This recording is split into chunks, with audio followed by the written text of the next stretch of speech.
what we just saw there. Can we roll that again, guys? Yeah. Because I certainly didn't see anything, but I didn't see the end of it. So Probably not a trainer's objection.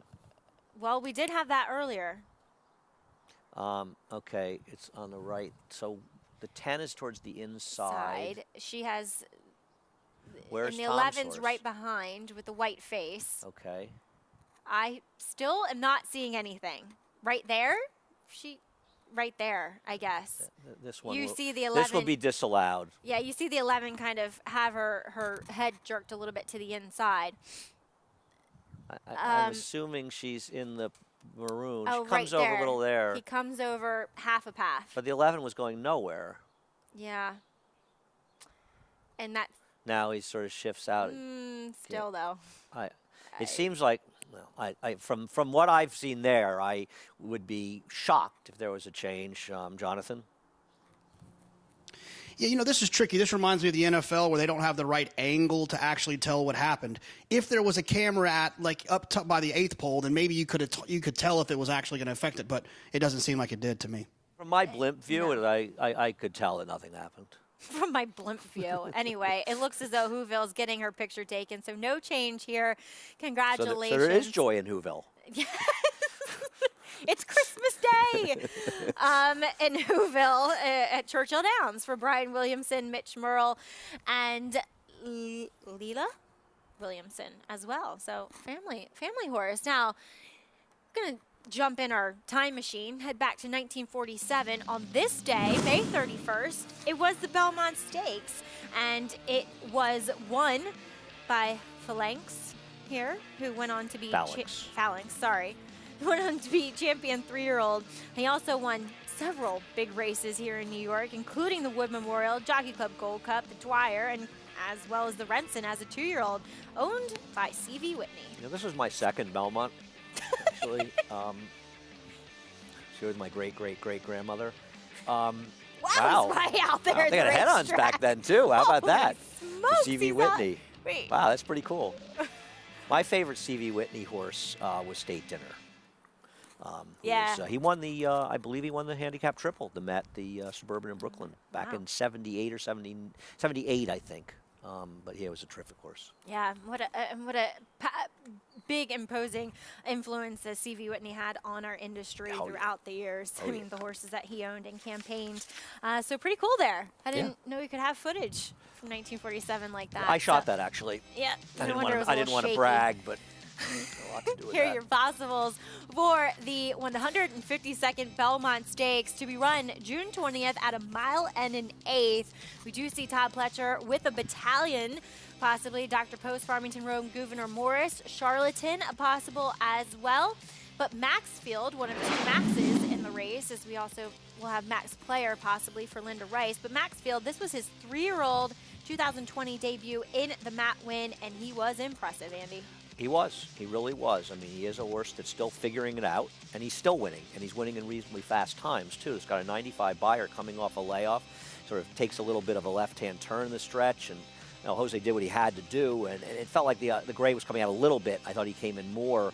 Jose takes him into hand late, and, I know there's some talk that they would run in the Bluegrass for some reason rather than the Belmont, the Bluegrass being scheduled for July 11th, but he's going to be no worse than 3rd choice in this race. How could you possibly not want to run him? I don't know. Other than that, he trains at Keeneland. He's supposed to win the Triple Crown. He's not going to win the Triple Crown if he runs in the Bluegrass and not the Belmont Stakes. That I'm sure. You had the defection of Nadal, who unfortunately was injured and now retired. Charlatan, who knows? I mean, he obviously has one going 1 mile and 8. Does Bob still bring him for the Belmont, or does he go to the Woody Stevens, which was his original plan? And other than that, I mean, there's Tiz the Law. That's his chief rival, in my opinion, I if agree. they all show up. I agree. It would be, I think it would be really crazy not to run him here. And I mean, I call me a homer, but I don't know how you leave him in the barn. I'm not sure he would be the horse I would select in there. I am a big fan of Tiz the Law, and I think we all are. And, maybe we're sort of homers. He's a New York bred, but this guy has just been good from day one. He's gotten learning experiences in his races. Manny has really ridden him incredibly well. Barkley's done a great job with him. And remind people the Barkley tag is still around and still a pretty darn good trainer. I just always laughed when people said, well, this Barkley tag really arrived in the scene when Funny Side came along. You were in Maryland, and those of us following racing, we've known about Barclay Tagg for a long, long time. Long time. I mean, I've known him since I was a little tiny girl, being in Maryland, and a former jump jockey as well. As we welcome in Jonathan Kinchin, you, though, are you intrigued by Charlatan if he decides to run in the Belmont? Absolutely. I mean, I think everyone was wondering, the question of Charlatan was he going to appreciate the distance of 1 1/8? And he proved that in the Arkansas Derby. The interesting part is that this 1 1/8 in the Belmont will be run at one turn rather than going around 2 turns. They're going to be run at 1 turn. There's a lot of different thoughts about that. I'm curious how Andy feels about it, Maggie, you as well. I've always been the believer that the 1-turn mile helps horses get distance. But hanging around Richie Migliore and Gary Stevens, they've kind of proven me wrong a little bit with that, considering that you have to actually run harder with that straightaway, then you get to slow down a little bit going into the first turn. So, look, I think Charlatan is extremely talented, and I don't really care that he's going to be running at 1 1/8, 1 1/4, or 7 furlongs. I think he's going to always have his shot because of his talent. But I think the question is still out there of how much stamina he does have, and we'll find out if he shows up in the Belmont. And that's what he does possess, Jonathan, which can be dangerous, is brilliant speed. But I am more of that thought that 1 turn doesn't necessarily help out speed horses like that. No, I don't think it hinders them badly. No, but it makes it more even playing field. I agree. I think I'll put it this way. I don't know that it necessarily helps or hurts speed horses. I think it helps closers. I think a 1-turn mile or 1 1/8 is better for a closer. So it may take away an advantage that a speed could have at 2 turns. I totally agree with you there. As we need to check in with our second track here on America's Day at the Races, it's Ruidoso Downs. Quarter horses coming up here in race number 3. We're going 400 yards, and as far as is in the thoroughbred world, that's a little more than 3/16 of a mile. So it's on their other track, if you will, going a straight line. And we do see favoritism going to number 3, that is El Hombre, for trainer Tony Cedillo. I don't have any trainer stats on him, Meg. Do the work on that. It. Well, he is hitting at 30%. Moving up, huh? For the meet so far. It's moving up a little bit. You know, my lone trip to quarter horse racing, on the night that would have been my prom night, I was actually at quarter horse and Appaloosa racing at Pompano Park in Florida. My friend Casey. So you never went to your prom? This is coming as a major shock to you, Mag.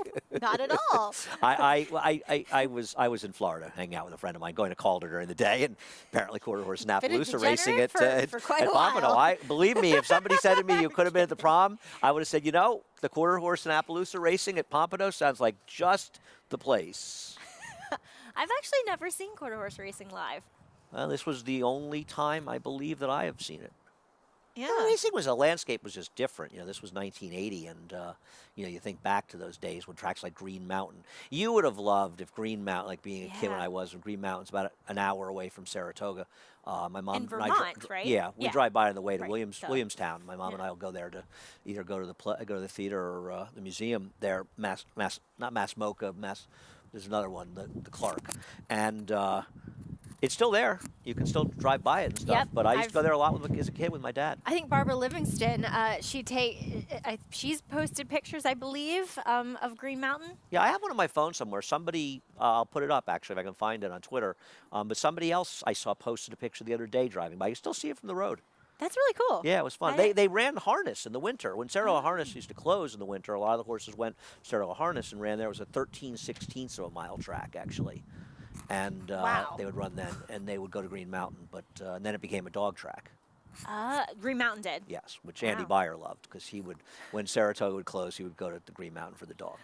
That's really cool. Yeah. I was his designated driver when we were roommates in Florida, in the middle of the *90s when we'd go down for Gulfstream. Well, dog racing, greyhound racing is huge in Florida. Yeah, quite a bit. I enjoyed it, not as much as Andy though. Yeah. Andy and Steve Christ. Steve Christ is a man who Steve Christ got his start going to races pretty much. Really? Going to dog tracks when he was in college. Sure, in Boston, where it's huge. Wonderland.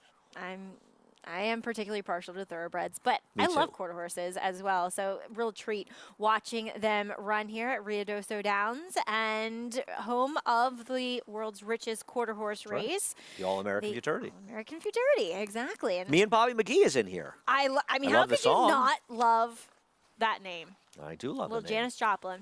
Well, who wrote it? Oh God, no, I don't know. Chris Christopherson.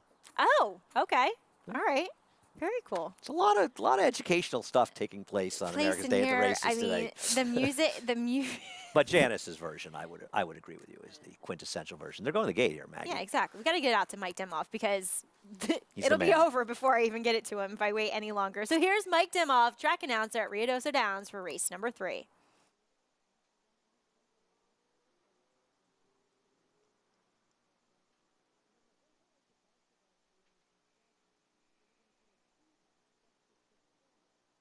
All set.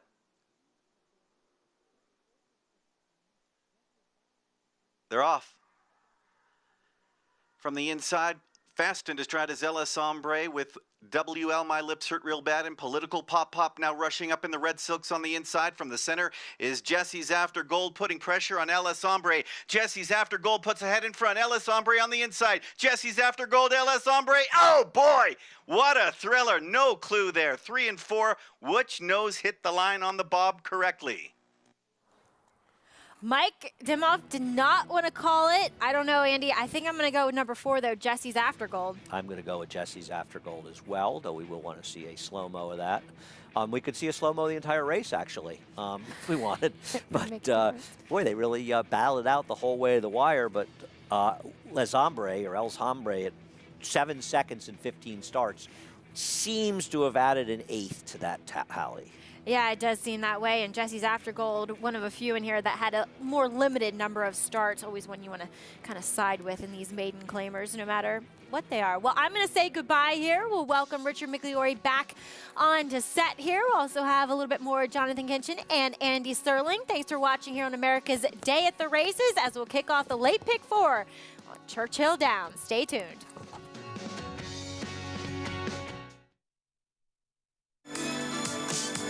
Saturday, dual Grade 1 winner mind control races in the Grade 1 Run Happy Carter Handicap. Oh, it's very close. Number 6, Mind Control was first. And Run Happy Travers winner Code of Honor makes his return in the Westchester. And Code of Honor and John Velasquez have won the Run Happy Travers. Tune in to America's Day at the Races, home of the biggest races and the biggest stars in the game.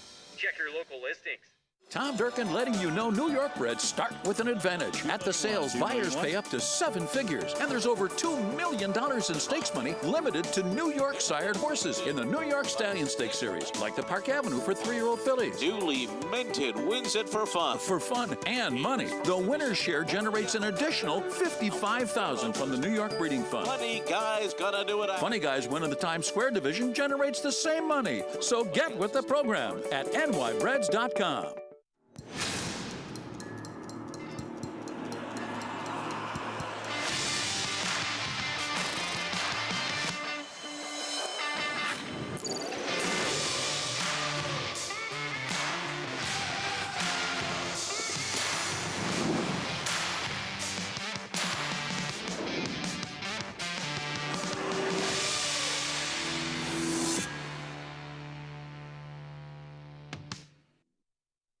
DeMarshall offers breeders a rare opportunity.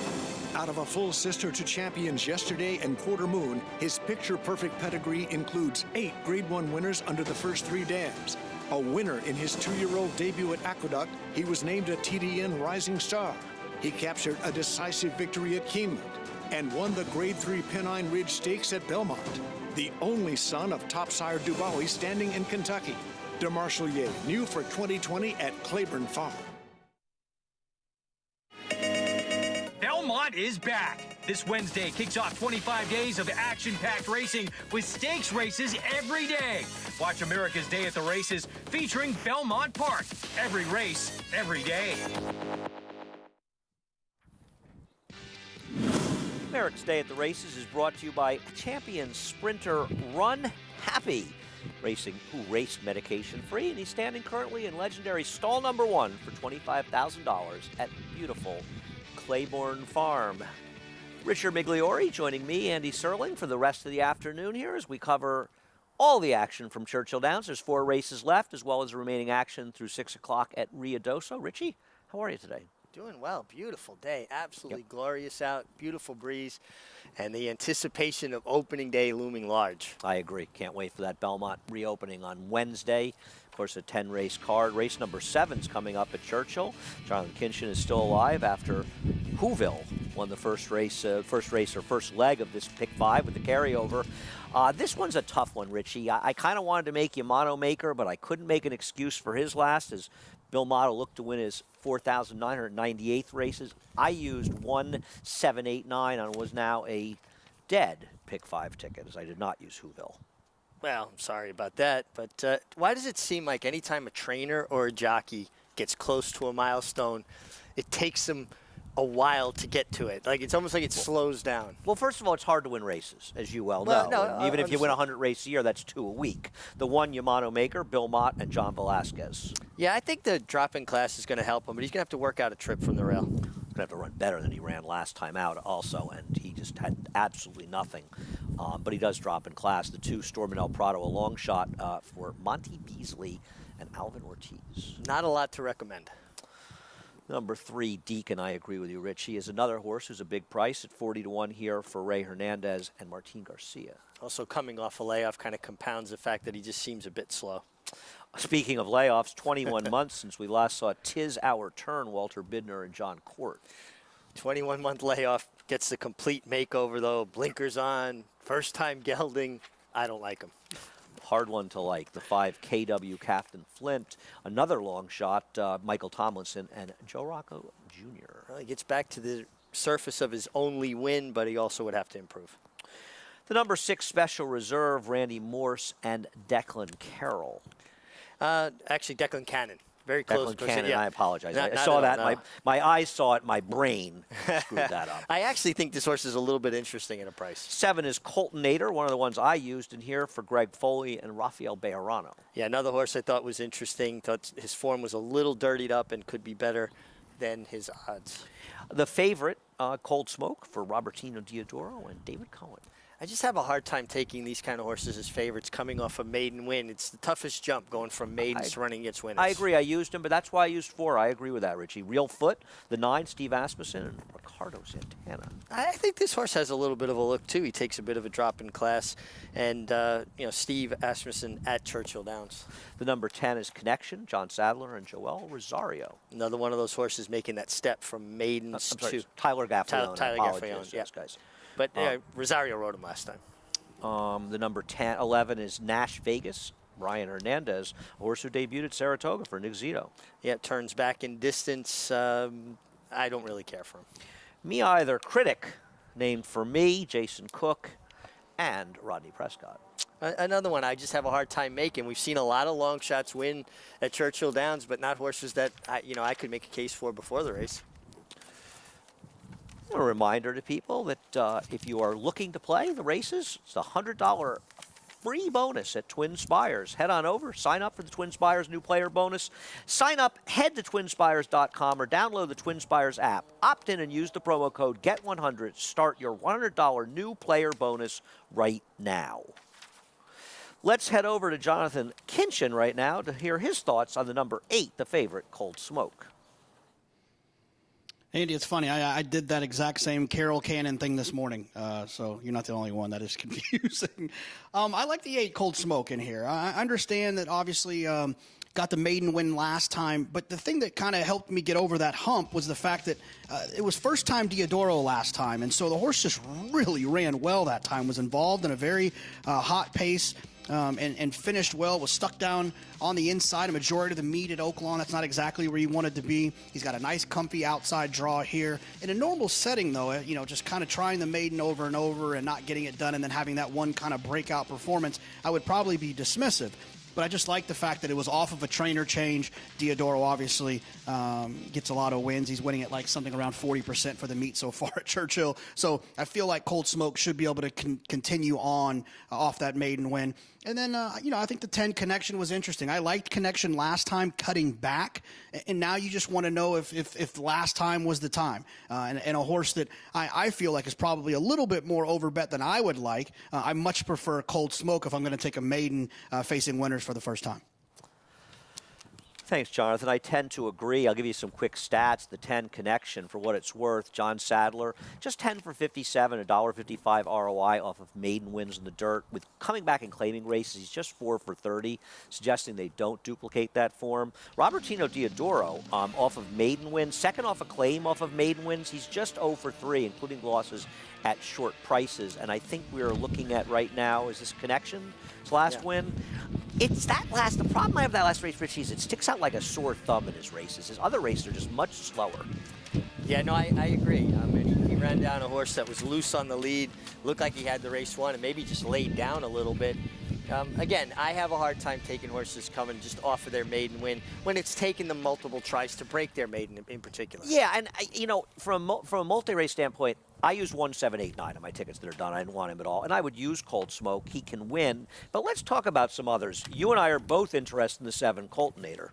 Well, if you go back, his best races were sprinting at Churchill Downs. He's got races that were fast enough, and he's getting back to his favorite surface, one off the layoff. He's got that race under his belt. Yeah, I think he's a player as well. Can we talk about the one a little bit? Yamato Maker, who I think he's probably a frustrating horse for Belmont because he has good races early in his career, and he's really had trouble staying on the racetrack and getting back to him. He drops him again, and boy, I just didn't do any running last time, Richie. Yeah, I mean, this horse, if you go back to when he broke his maiden, looked like maybe he had a bit of a future, and it's just really kind of gone south for him since then. I remember him always being somewhat of a studdish kind of horse. I'm surprised that at 5 years old, he's still a whole horse and not a gelding, but I do think he's taking enough of a drop in class if he can work out some kind of a rail run that he can be a player.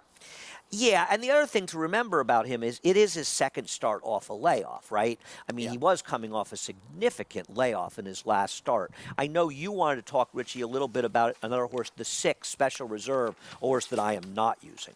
Yeah, no, and he looks a little bit slow. I just thought his last race was a little bit better than it looks, and kind of similar company, and I thought maybe he's a horse who gets a decent kind of trip and maybe gets a piece of this. I agree. I mean, he's got to look, and honestly, I didn't see 9-2. I mean, I saw 10-1 morning line, and I was trying to come up with a little bit of a price play. I'm surprised he's that short a price.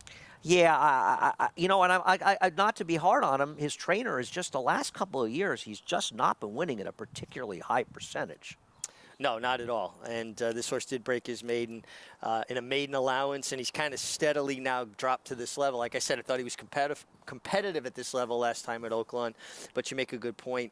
Randy Morse winning at 7% on the year. Yeah, and he had another slow year last. I mean, good trainer who's in the past has done very well, but the last couple of years he's struggled. Did you have any thoughts on Real Foot for Steve Asmussen, who ran very well off the claim when he finished second to 1 for Richie? Last time out, though, just a complete no-show. Yeah, last race baffled me. I went and actually watched the replay and was just, surprised. Right? It was nothing. It was like no visible excuse anyway. And he takes that drop in class, but he was claimed for 16, so he's just getting back down to a level maybe that Steve thinks is realistic. And Steve owns him as well, so it gives him the license to run him wherever he wants to. Yeah, it's not an easy race, or maybe we're overcomplicating it. I do feel like Yamato Maker is going to run better. But the problem with a horse like Yamato Maker is I just wonder if whatever issues it were that kept him off the track so frequently has started to catch up to him. But you made a good point. He has that race under his belt off the layoff, and he is kind of a horse that carries some weight, a big kind of a stuffy-looking horse. I will say, watching the horses warm up, the 8 Cold Smoke, who is your favorite, and in spite of the fact I don't like him because he just broke his maiden and now he comes back against winners, definitely got the appearance pick. I mean, he couldn't look any better physically. Robertino Diodoro started this meet out just like gangbusters, right? I think he won a race every one of the first 3 days. I'm certain he won the first 2 days. And I'm not. I think the third day, and he's been a little chilly since then. I feel like some of his horses underperformed. It may also be that he's just run. He had some live ones sort of set up to start the meet, Sure. and he's, streaks are funny with trainers because you look at it and you kind of have, to take them apart. It's like stats. I look at a lot of stats. When they come to a trainer who has a terrible record, but I see he's like 1 for 18, and 16 of them were 30-1 or higher. You can't really hold it against somebody Sure. that's not successful with long shots. I look more to see when they're not doing well with short-priced horses. Right, they need ammunition. It's hard to win with horses that are overmatched. Yeah, right. It doesn't matter who you are. You can be the best trainer in the world. You still need to be running horses that are competitive. And even the best trainers will tell you that. Travis Stone coming up with the call of the 7th race at Churchill Downs. Waiting for connection. Special Reserve, Nosh, Vegas, and Critic.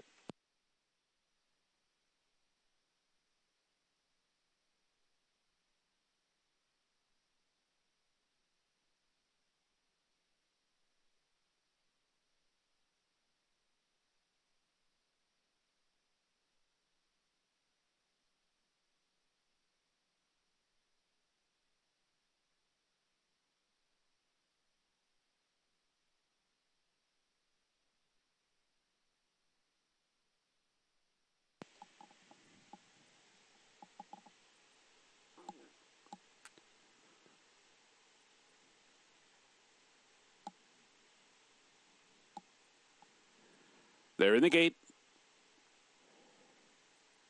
And they're off. Real Foot and 'Tis Our Turn. Far outside, it's Critic and Nosh Vegas is there. Storm and El Prado down toward the inside. Special Reserve comes on through from between horses. Cold Smoke's in that early mix, too. Down the backstretch, Nosh Vegas comes away with the lead. It's Nosh Vegas. Oh, Cold Smoke rather make that. Yeah, Cold Smoke indeed did have to check hard. Lost 4 or 5 flanks. David Cohen lucky to stay aboard. So now Special Reserve comes on through to take the lead. Nosh Vegas is running into second. Critic on the outside is third. In tight is 'Tis Our Turn, fourth at inside. Yamato Maker back running along in fifth. Connection is now 6. Cold Smoke recovers to be 7th at inside. Coltonator's on the move from 8th. KW Captain Flint is now 9th. Real Foot back in 10th with Deacon, and at the back is Storm and El Prado around the far turn. Special Reserve trying to shake loose, leads a length and a half. Critic is running in second off the turn. Nosh Vegas cuts the corner. Connection puts in a bit on the far outside as well. Yamato Maker's got a shot, and Coltonator racing for the 8th pole. Special Reserve trying to hang in there. Length lead, but it's tenuous. Connection is bearing down, and Coltonator's coming fast on the center of the track. Connection inside, Coltonator outside, Coltonator to the front. Connection battles on, but Coltonator with momentum. These two, Coltonator won it. Coltonator the winner over Connection. Good effort from both. A long way back to Special Reserve, and 'Tis Our Turn. Excellent pick by Richard Migliori with Coltonator. Rafael Bejarano charging down the center of the track for trainer Greg Foley to get a narrow victory over Connection, who also ran very well to take a tough beat.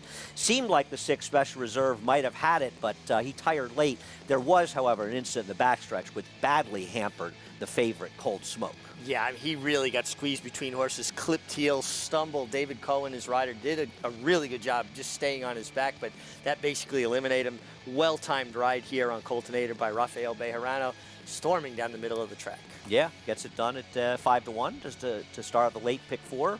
I see it feels like the 6 came in at the start, too, and affected the 5. They were just showing the head-on from the track. I don't know if our tremendous crew in the truck, it's hard to get the head-on from the backstretch. There may well be an inquiry. You would have to think at least looking at this, Richie. I think they'll have to have an inquiry to just see what happened to the favorite, because he definitely got hampered, and it's impossible to tell just from the pan on the backstretch if the inside came out, the outside came in, exactly what happened. As a rider, what do you do in a circumstance like that?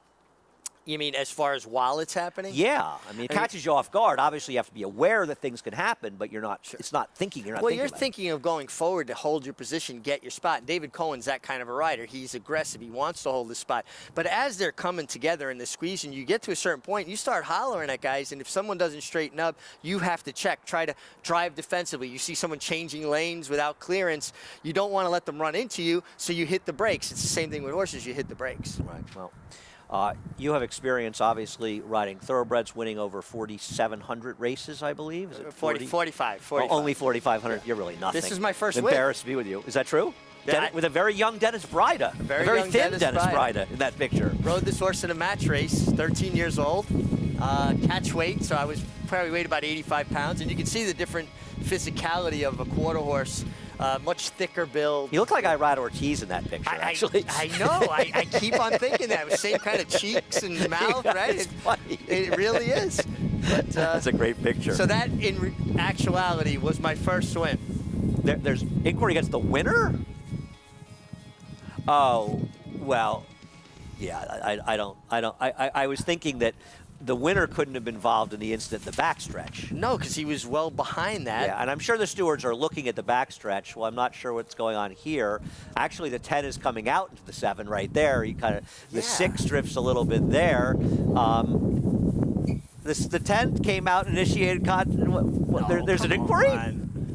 I think it's just a claim of foul. And it's a claim of foul. It's a mystery. That will be quickly dismissed. So that's nothing. I'm curious. I think people need to keep in mind that we're looking at the post parade for Ruidoso. There's the number 1 coming up for, I believe, race number 4. We'll go to Mike Dimoff, the announcer at Ruidoso, with more on race number 3.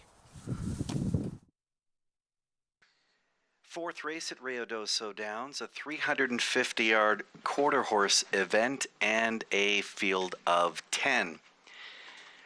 Currently, there's money being spread out between numbers 3, Tick Tock T, and number 5, and that's Damaso Bay. I ended up using the 1 horse, looking for a little value on Insurmountable BB. This horse was facing some open company in a non-winners of 2 life. And for that reason, and for the reason that I think 350 yards might hit this horse square between the eyes, this might be the distance. Some very close finishes at this distance for the 1 horse, looking for some value, and right now it appears that the value is there.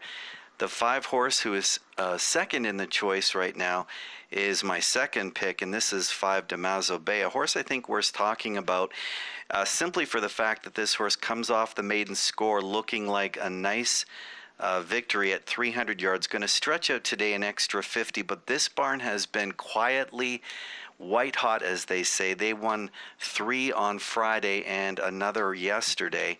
Again, this barn is really starting to heat up. For that reason, I think you have to include Damaso Bay. Another horse I thought might be just worth a little bit of look, since the outside of the track, not so far today, but this weekend, the outside of the track has been quite live, and that's number 9, Super Stupor. The one thing I'd be concerned about, because there's been a lot of very narrow defeats, which is what you're kind of looking for in a non-winners of 2 life, horses that are at least right there on the board when all is said and done. The only knock I have is that this horse moved into a new barn the last start out, and it was the slowest time recorded since. So let's hope that the new surroundings just took a little bit of adjusting, and now today things might just fit a little more comfortably for him. I sort of wanted to look for value, so I reached on the 1, but number 3 is currently your favorite. Thanks, Mike. Let's head back to Churchill. I don't know if they dismissed the inquiry, but they're now looking at the backstretch, which does not involve the 7, the unofficial winner, though I can't imagine that the inquiry of the stretch has any relevance. Just to see what happened. Now, we're past the point where... Yeah, it happened about an eighth of a mile before and that. The 10 is well in front of the 7 at this point. So, honestly, Richie, I have no idea what they're looking at right now. I really don't as well. Now, I'm perplexed. I don't know why they're still looking. No, wait. Now they're not looking at the. No, they're not looking at the stretch anymore, right? They've taken that down. Okay. Yeah, it's unofficial. Right. I think what we're trying to get at the bottom to is what happened. I don't believe anybody. The only horse that was around at the finish that was near the front, I believe, was the 6 that could potentially been involved, right? With special reserve with a favorite checking on the back. Right, because he was inside. He was just Cold outside Smoke, that horse. Special reserve was just inside of him, and I'm really curious. I hope we get to see a head-on to see what happened, because Cold Smoke's your favorite. It would be nice to know exactly what happened to him because obviously he got jammed. Yeah, and you know, of course, if you see the track feed at Churchill Downs, we can try to watch afterwards, or we'll go back to Naira Betts, and no better place to watch the replays than Naira Betts, and you can catch that pretty quickly, see the head-on. This is what we're talking about, the stretch. The 6 is towards the inside, the 10 is in the middle, the winner, the number 7 is outside, the 10's drifting a little. The 7 came in and met him. There was no contact of any kind. The 10 comes out a little bit.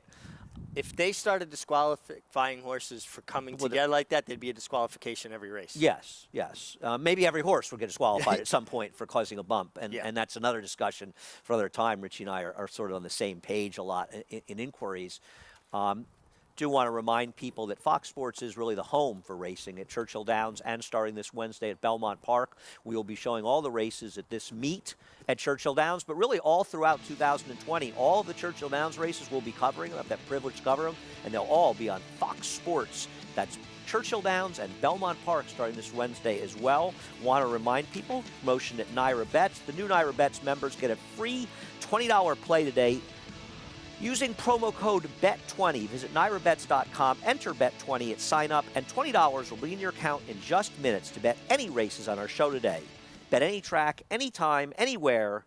Just join NairaBets.com/bet20. They're heading to the gate for race 4 at Ruidoso.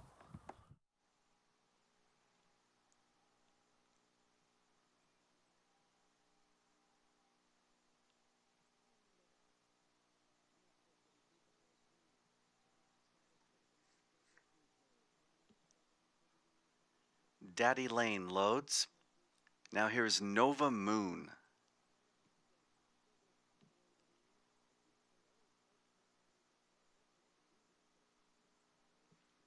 Super Stupor and Damaso Bay. One back.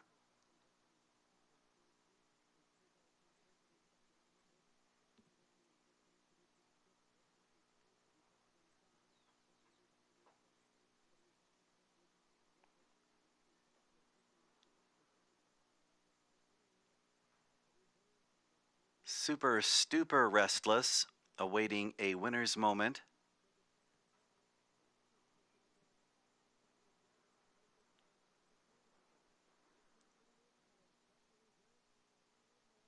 The field now settled. A winner's moment. Takes stall 10. They're all set. They're off. Stumbled from TikTok T. Inside is Insurmountable BB with good speed from Hawaiian Moon Flash. TikTok T now back up into the bit third. On the outside is Mariah's Desert Grace, and on the extreme outside, a winner's moment. It's Hawaiian Moon Flash and Insurmountable BB. Oh boy, another thriller. Could be Insurmountable BB in the final jump, but it also could be Hawaiian Moon Flash. Who do you like? Well, saw some at the start in race number 4. The winner of race number 4 was that. Anybody want to give me a little help here? Looks like number 2, Hawaiian Moonfish, is leading them down the stretch. No, ooh, I don't know. The inside might have got him. That's close. Insurmountable BB. Think 2-1. Yes, Maggie. Maggie's here. It's like a party going on the set.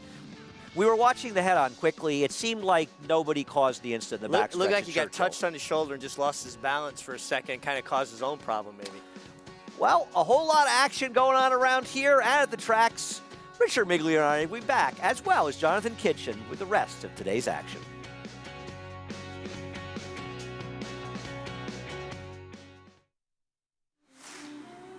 This is a Run Happy Colt out of Pledge Pen that we brought here to the OBS March sale. We felt he was a star physical, very good training horse, and although he's on the big side, he's got a lot of speed, and we feel like he'll be an early, precocious type of horse.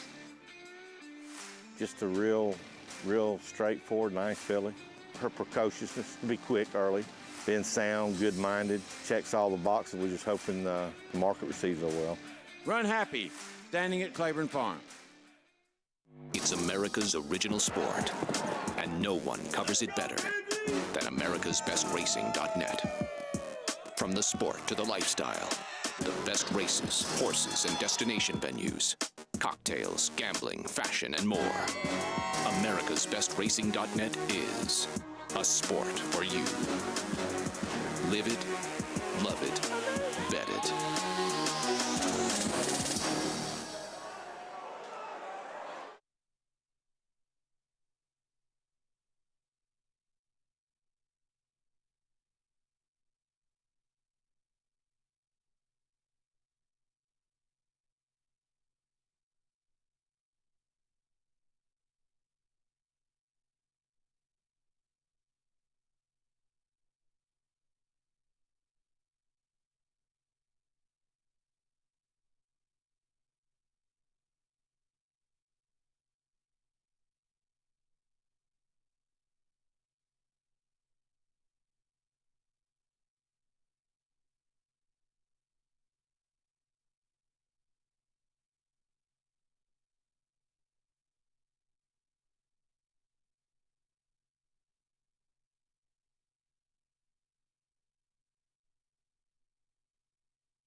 Welcome back to America's Day at the Races. Richard Migliori and Andy Serling here at Belmont Park. Jonathan Kinchin joining us from Texas as well. I want to remind you, today's show brought to you by America's Best Racing. For the love of the race, visit americasbestracing.net today. Back to Churchill Downs, sorted things out. Race number 4, as Richie pointed out before the break, it really was nobody's fault that the favorite steadied on the backstretch. The number 7, though, a horse that Richie liked at 5-1, Coltonator, gets the job done. Yeah, and, you know, it's interesting. A lot of people immediately put the onus on the outside horse when two horses come together. And I think this is a clear illustration where they were both coming together. The inside came out a step. The outside came in a step. If anything, the inside came out more, wound up jumping to his left lead. To me, this is just race riding. They came together. No harm, no foul. And the 7, Coltonator, well-timed ride by Rafael Bejarano, who's been riding well since he's gotten back to Kentucky. I agree. He gave a terrific ride the other day coming. It's hard to remember exactly what day. They all blended into one, got it done. And it didn't even seem like these horses even really did anything more than kiss in the stretch at the most. It wasn't any kind of bump that even anybody sort of hindered their progress. That's race number 7. There's still 3 left at Churchill Downs, as well as we'll be showing 3 more from Ruidoso on today's show. The 8th race at Churchill Downs is coming up. They are on the grass for this race, and a lot of early money for the hottest man in town, Graham Motion, the European. First time on the turf for this one. Graham Motion has tremendous stats coming in with European shippers, first time in the country. You want to know what these numbers are tremendous. 15 for 54 over the last 5 years, almost 30% with an ROI of just under $3. Those are strong numbers. That's a huge statistic right there. And this filly certainly was impressive, breaking a maiden on synthetic. They brought her here. It looks like she's been training well at Fair Hill, and they've been training her on synthetic there. He reaches out to Johnny Velasquez, who's been his go-to guy at Churchill, it seems. I'm going to tell you something, and you know, I for a guy who's had as storied a career as John Velasquez, I can be hard on him sometimes. I don't remember him riding better than he's been riding. He is riding exceptionally well these days. Well, I think, you know, when a guy kind of starts having success again, like he had a little bit of a lull and then there was a break and he starts winning, it elevates you. Even if you're as accomplished as Johnny is, once you get on a roll, it gets more fun. Yeah, well, it's like all of it. That's the thing with the game. Everybody's in the same boat. When you're winning as a horse player, it's a lot easier, too. We'll head to break, though. Lots more action coming up. America's Day at the Races will continue.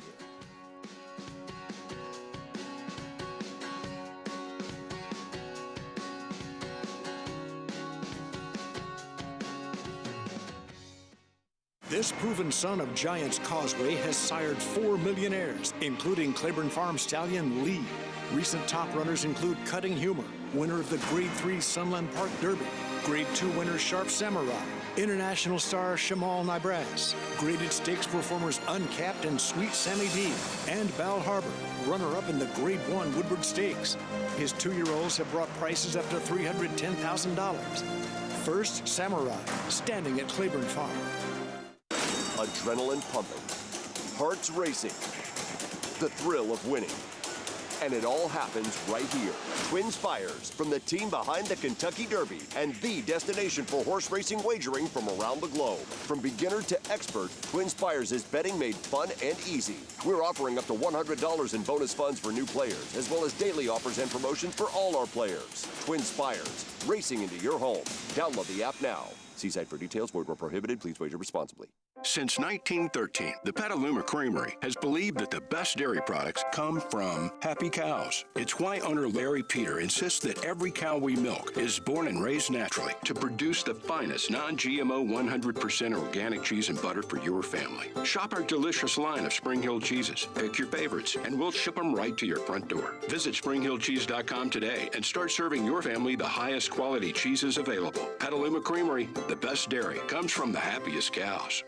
Racetrack Television Network brings you every race, from every track, on every screen, every day. With monthly packages starting as low as $5, RTN gives you great value and access to more live HD streaming and race replays than anyone. Visit RTN.tv today to sign up and watch on almost any device, including Roku and Amazon Fire. Use promo code TRYRTN for a 5-day free trial.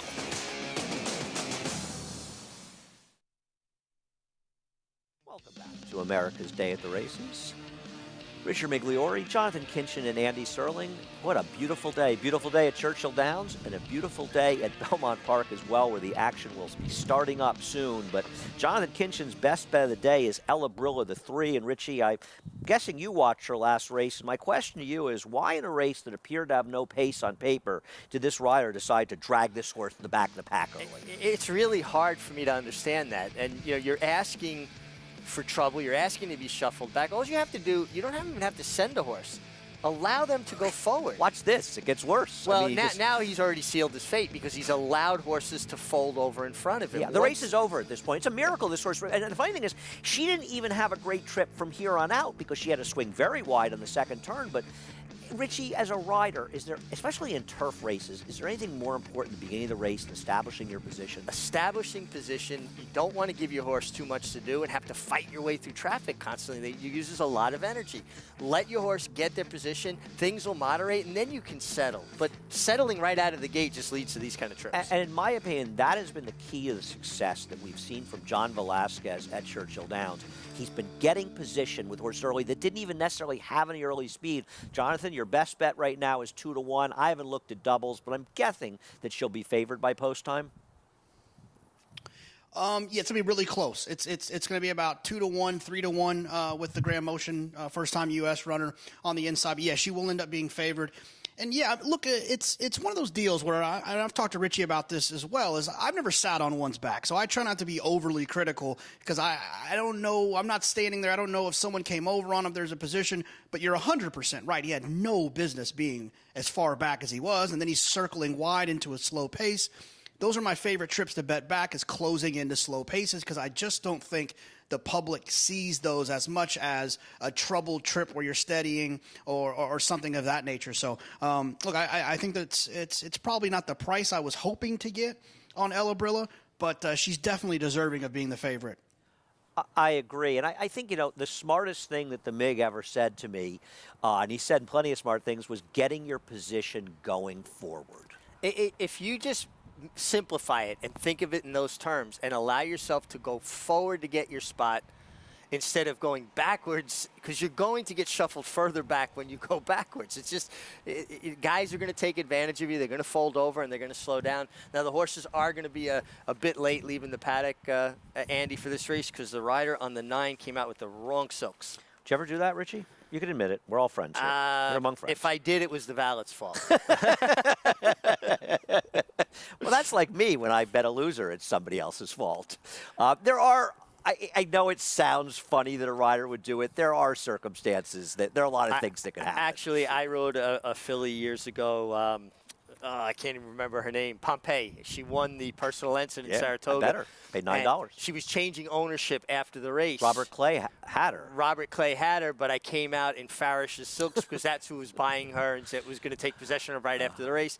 And the color man, the late, great Luiola, had put out Farish's silks because of the pending sale. He didn't realize it wasn't until after the race. So I actually won the race in Farish's colors and changed in the winner's circle and took the win picture in Robert Clay's colors. So what probably happened there was Richie actually admitted that he came out in the wrong silks and he found somebody else to blame.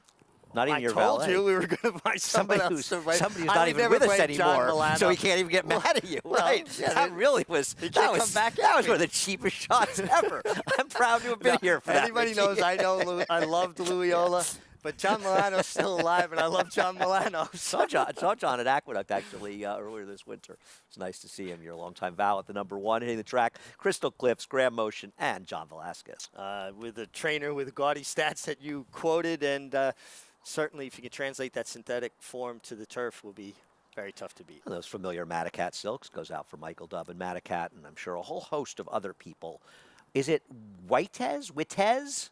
The number 2, Ian Wilkes, and Chris Landeros, your former boss. I think this horse has a chance. I thought this horse had an uncomfortable trip last time. Not a bad trip, just a bit of an uncomfortable trip. If we can kind of work out a different trip, I think he's a player. Completely agree. I think she's a player as well. The favorite, Ella Brilla, Javier Castellano, and Brian Lynch. Well, we showed a great reason why this horse had a tough trip last time. I would expect Javier to be a bit more aggressive.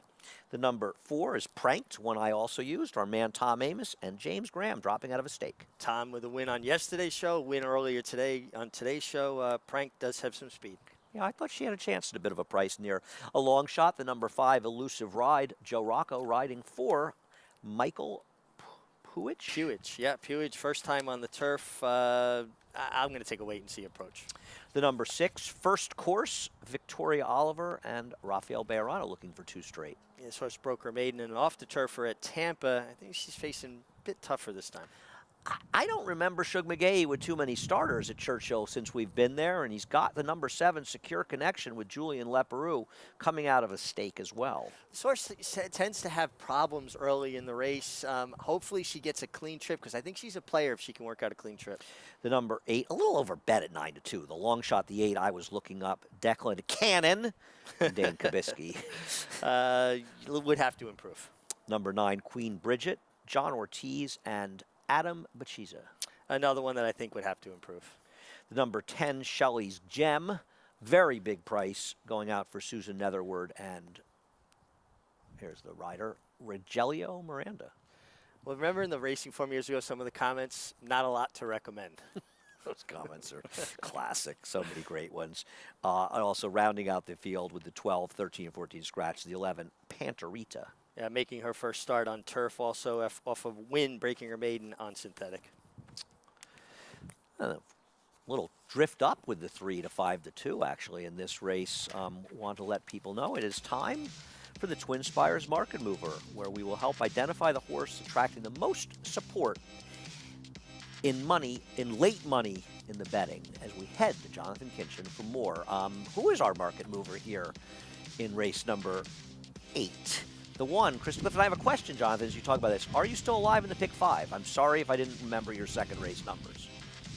Sorry. I am not. I narrowed to the 8 and the 10. So I am. I'm sitting there right there with you on the sidelines, rooting on any of our friends that are alive. So I am no longer with us in the pick 5. Look, the 1, Crystal Cliffs, the Twin Spires market mover here. First time U.S., first time turf, actually, oddly enough. Usually when they come over here, they're turf horses, but this horse has been running on synthetic over there. The same combination that we saw when the Mint Julep yesterday in the last race, Graham Motion, Johnny Velasquez, Hall of Famer Johnny Velasquez. Look, a horse makes sense when they shows up on the board like this with this money.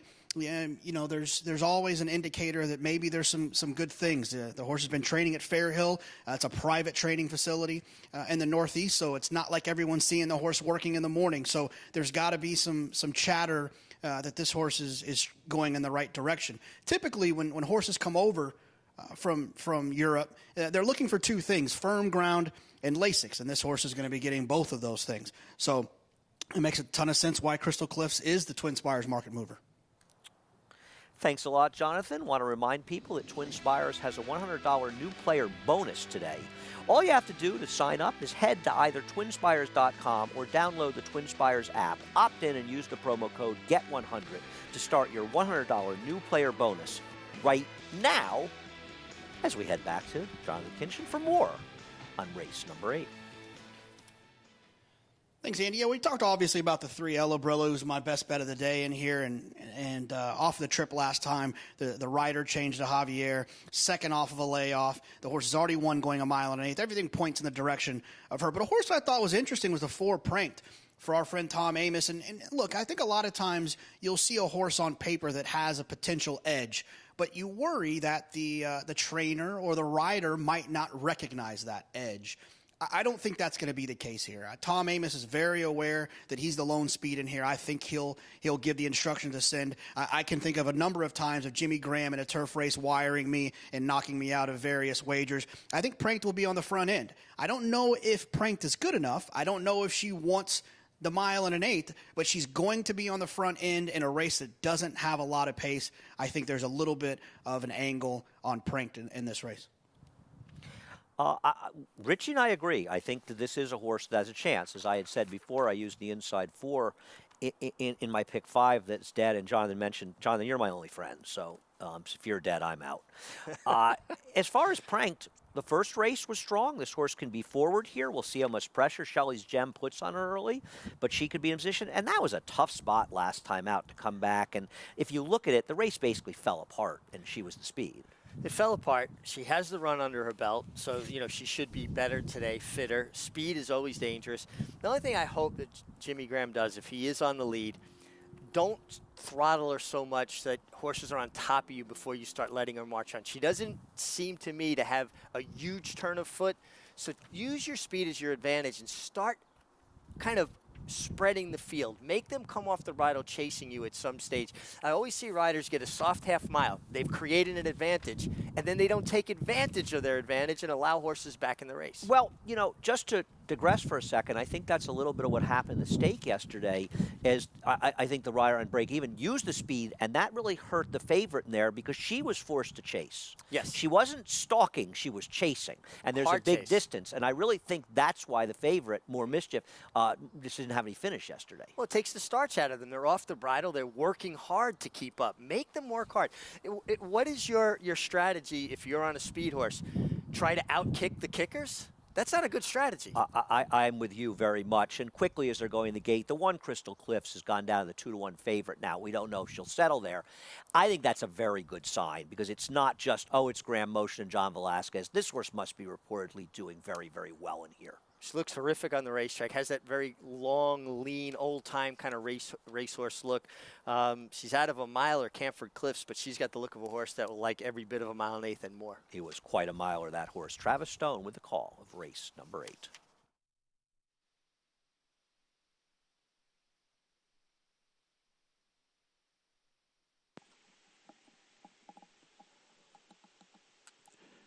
They're in the gate. And they're off. Slow start for Shelley's Gem, so too I Was Looking Up. Pranked broke well. Pranked right to the front. Opens up to lead by 2. Ella Brilla comes away second. Angles to the outside of Pranked. Wheatez settles in toward the rail racing third. Crystal Cliffs covered up in behind fourth with Secure Connection. Queen's Bridget is there. And Shelley's Gem on the far outside advances a few spots. Bias the first time. So it is Pranked who's out there setting the pace. Labrilla comes on to be second. And here comes Shelley's Gem with a 3-wide bid up to be third. Wheatez finds a cozy spot, fourth and toward the hedge. And then it's Crystal Cliffs who comes away running along in fifth. Queen Bridget is now sixth. Secure Connection running seventh by 2. First Course is eighth. Panterita alongside of that one in ninth by another 2. I Was Looking Up is second to last, dangling outside for the backstretch run. And Elusive Ride the last of them all. The opening half mile in 48 and 3/5 seconds, and it is Pranked showing the way. Pranked leads by a length with 4 furlongs to go. Labrilla on the outside racing second. Wheatez toward the inside is third. Crystal Cliffs not far behind, 2.5 lengths off the lead. Shelley's Gem to that one's outside. Farther back, it's Queen Bridget asked to go now. 4 lengths to make up there. Secure Connection. I Was Looking Up is coming with a wide run. Racing for the top of the stretch, it is still Pranked in front. Labrilla comes up alongside. Crystal Cliffs emerges from the pack and comes outside. Wheatez is in behind fourth and needs to find a way through. 3/16 to go. Pranked digs in toward the hedge. Labrilla, Crystal Cliffs pounces. Wheatez switches outside late in the scene. It's First Course 16th to go. Crystal Cliffs takes off. Crystal Cliffs rips away from the pack. Wheatez finishing full of run, but time has run out. Crystal Cliffs, a sharp winner and a good trip winner at that. Wheatez was second. Labrilla was third. First Course was fourth. Well, the money was right, Richie, with Crystal Cliffs. There's another win for John Velasquez, getting a perfect position in Grand Motion, getting the job done over a little bit unlucky with Tez. Well, Johnny was able to get outside of Wheatez and get first run, kind of keep her blocked in. He had to wait and then follow her wake. But Johnny has that uncanny knack, and obviously in the Hall of Fame for a reason, of when he starts forward progress with a horse, he very rarely gets his forward progress stopped. He keeps continuing going forward. And it's not like driving a car where you can stop and start. They're big animals. It takes them a while to build momentum. That was a perfect example of Johnny at his finest. I agree with you. And, you know, Chris Landeros gave a perfect ride to Witez. He did exactly what he had to. He got her in the pocket. He got her up forward. Sure. She had plenty of horse. She wasn't going to win anyway. I think if you're watching it again, she wasn't catching her. It might have been a bit closer. It would have been a bit closer. And you're going to win more turf races riding the way Chris Landeros rode there. He just had to wait to get clearance. Totally agree. Easy as 1, 2, 3 in race number 8 at Churchill Downs as we head down to Ruidoso, Richie, for race number 5. This is Thoroughbreds actually going 6 furlongs, so we should have much better opinions on this. Let's not get carried away. Any thoughts here? Favorite appears to be the 8 Princess Jada. I really don't have any coherent thoughts on this. I don't have any coherent thoughts in general, but we'll see. A horse that appears to be somewhat forwardly placed, looking at these races, and she seems to be. I'm going to guess. I do have a thought. She is much faster in these early. Princess Jada is supposed to be well in front of this field early. I mean, well in front. Well, I'm going to go with the 5 horse, and I'm going to explain why. Okay. Well, let me stop you. I Want Revenge as the sire. Loved the way he won the Wood Memorial. Went to the Derby as a favorite. Unfortunately, didn't get to run. He was injured. Didn't go to the Derby. Well, he was there. He just didn't get to compete. And I rode with Casey Lambert, who the trainer is. Did you? Yeah. So I got to root for him. Oh, that's cool. Where'd you ride? In California. Oh, okay. Yeah. That's cool. Yeah. That's cool. You know, interesting looking through a lot of the sires, I see that Perfectus is sired by Midshipman. Midshipman is a very underrated sire. Yes, he absolutely is. You won on him at Belmont won on him Park, here right? At Belmont for Godolphin. His comeback race, right? His comeback, yeah. Yeah, he won pretty easy. Beat a horse of Barclay Tag, Something Ben. Yeah. They ran fast. They ran very fast that day. Yeah, it was early in the meet in the fall, I think, after Saratoga, right? In the fall. And then I went with Rick Matee and caught a plane to go ride Regal Ransom in the Super Derby the next day. Rick Matee, of course, was the trainer, and he beat Blame? Yeah, beat Blame that day. Yeah, that's right. It was the last race before the Jock Club Gold Cup for Blame. Exactly. Yeah, I remember. Yep. Nice stuff, Richie. A good memory. Let's head down to Ruidoso for the race number 5.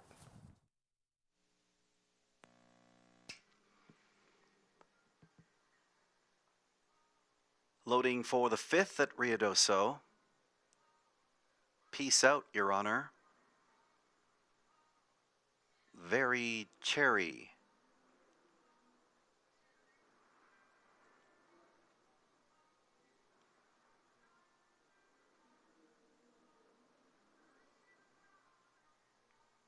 Megan's Revenge and Little Red Ruby. Peace out, Your Honor. Restless, awaiting Little Red Ruby.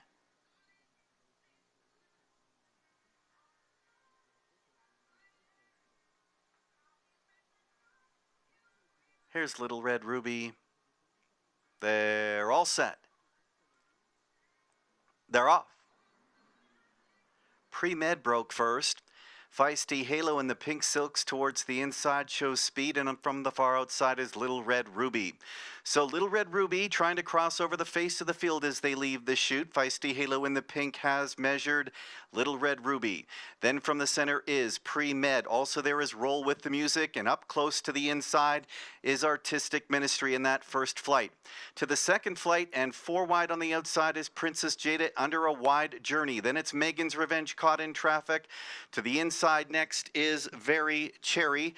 And trailing the field is Perfectus, and they are a compact group covered by 6 lengths, a field of 10 as they move to the far turn. Princess Jada making a 4 wide move.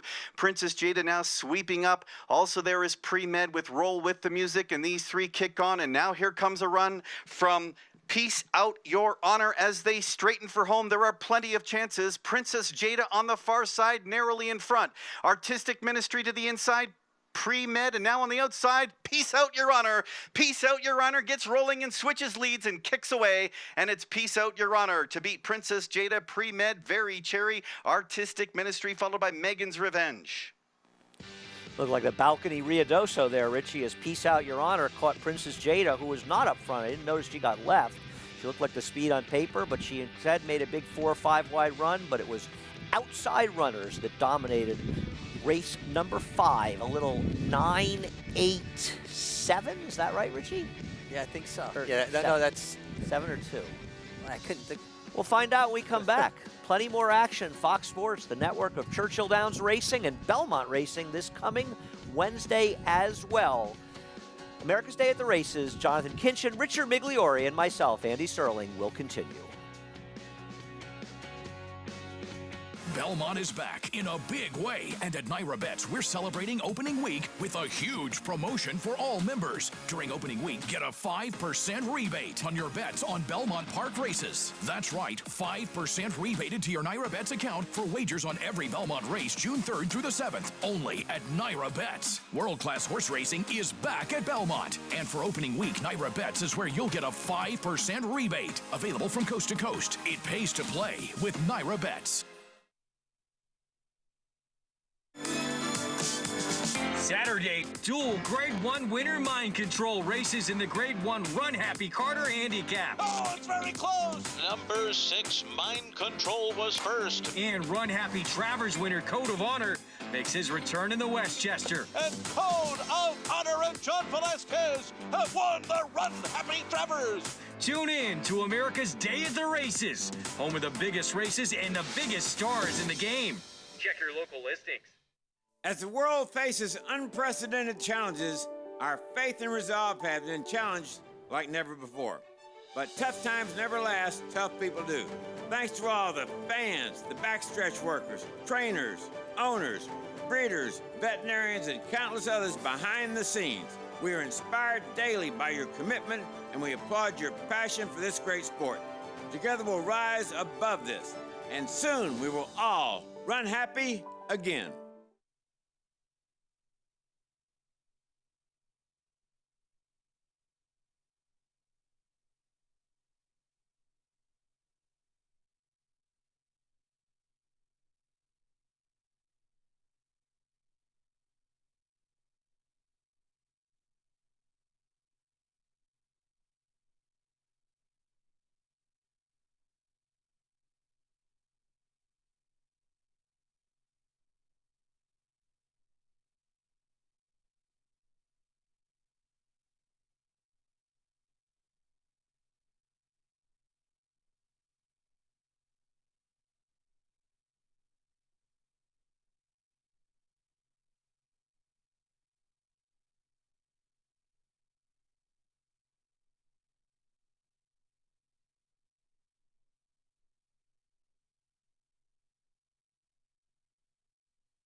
is back. This Wednesday kicks off 25 days of action-packed racing with stakes races every day. Watch America's Day at the Races featuring Belmont Park. Every race, every day.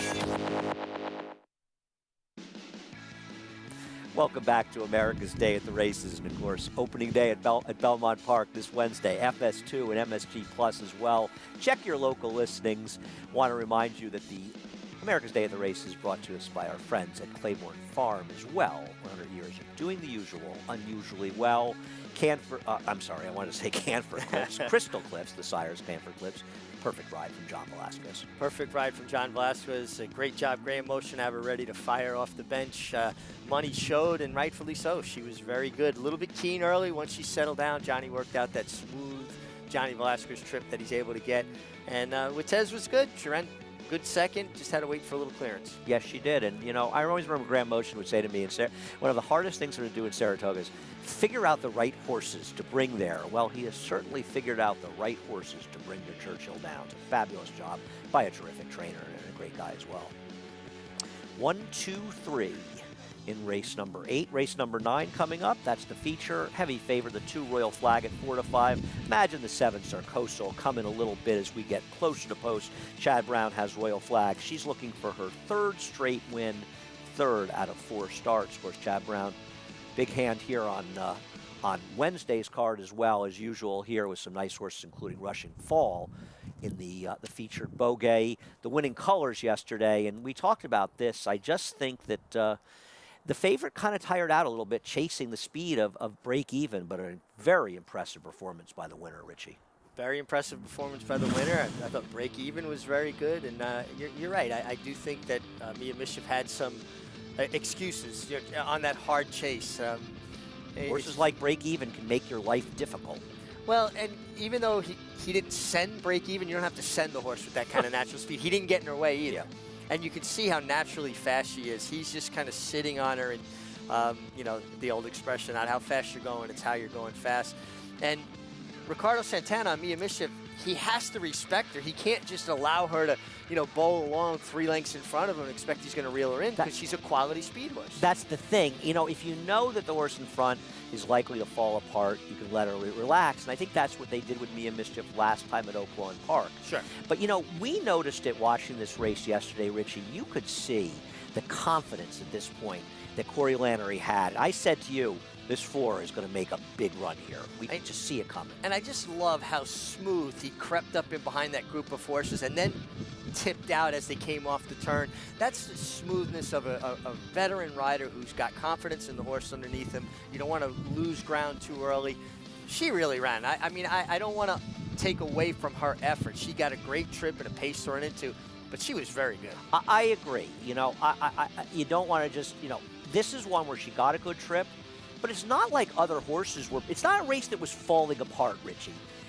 Nobody, I mean, the other closers were a bit overmatched, but nobody's made up any kind of ground at all. And she cruised to victory, a 98 buyer. And while I don't know that she's a horse that's going to be effective going longer, so she's not necessarily in the category of the filly and mare, the older filly and mares are going to run in the distance races, but this group of older filly and mares, they just seem to get stronger every week. And, you know, if you play to a horse's strength, she's a good closing sprinter. Let her be good at what she's good at. I hate when people want to reinvent the wheel. I love when I hear a guy claim the horse that won sprinting. He goes, yeah, I'm going to run him back long on the turf. Well, he just won sprinting. Why go away from what they do well? I couldn't agree more. And Garana, another member of that filly and mare group, makes her 4-year-old debut this Thursday at Churchill Downs. There was another graded stake at Churchill, the Mint Julep. We're going to talk about the early stages of the race, but also some trouble for at least one runner in the late stages. Yeah, I mean, I went back and watched this race several times, and I still don't think I have a full grasp of everything. A lot of horses. Yeah. A lot of good horses. Juliet Foxtrot, you know, Julien Leperoux kind of driving defensively. He had the rail. He didn't want to get swallowed in there, so he allowed her to drift out, and that makes other guys have to make decisions. So I understood what he was trying to accomplish there. I think he might have made his own filly a little bit keen doing that.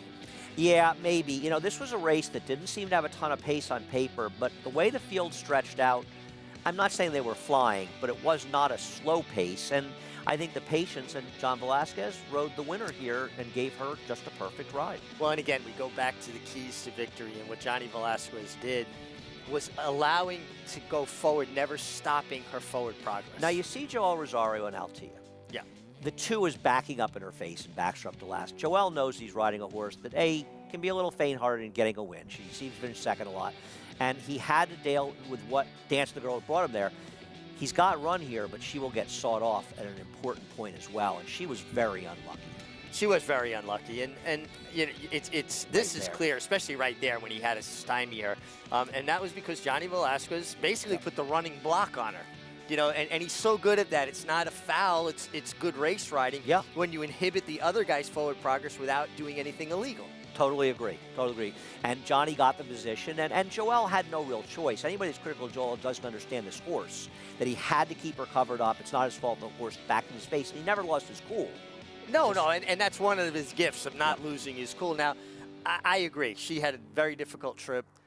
But when you have less than 3 lengths separating 11 horses, they are going to be compromising trips. Well, I agree. And as you say, we could all watch this race quite a few times because there were probably other horses that had different situations that hindered their progress. But an excellent finish, an excellent race, and a very big price. And a horse that had run well up in the Diana last year behind, in fact, Sister Charlie and Rushing Fall. Yes, absolutely. But, you know, it's been fun watching Johnny Velasquez ride there. And like, you know, you're saying, he just seems to have gotten in a groove right now. Maybe the little break is good. You know, when you're riding for so many years like Johnny is, when you're a little bit fresh, your enthusiasm comes back, and horses feed on that. Yeah, and he's riding for a lot of trainers other than Todd Pletcher, of course, who he's so tied to over the years, but doing a great job. Anyhow, so much more to come on America's Day at the Races. Jonathan Kinchin, Richard Migliori, and myself, Andy Sterling, will be back with the rest of the action from Churchill Downs in just a moment. I was born inside this delta. Win, you win. Has taken command close to home. Win, you win. I was raising horses. They come down to the wire, and Minute to Stardom upsets them at 20-1.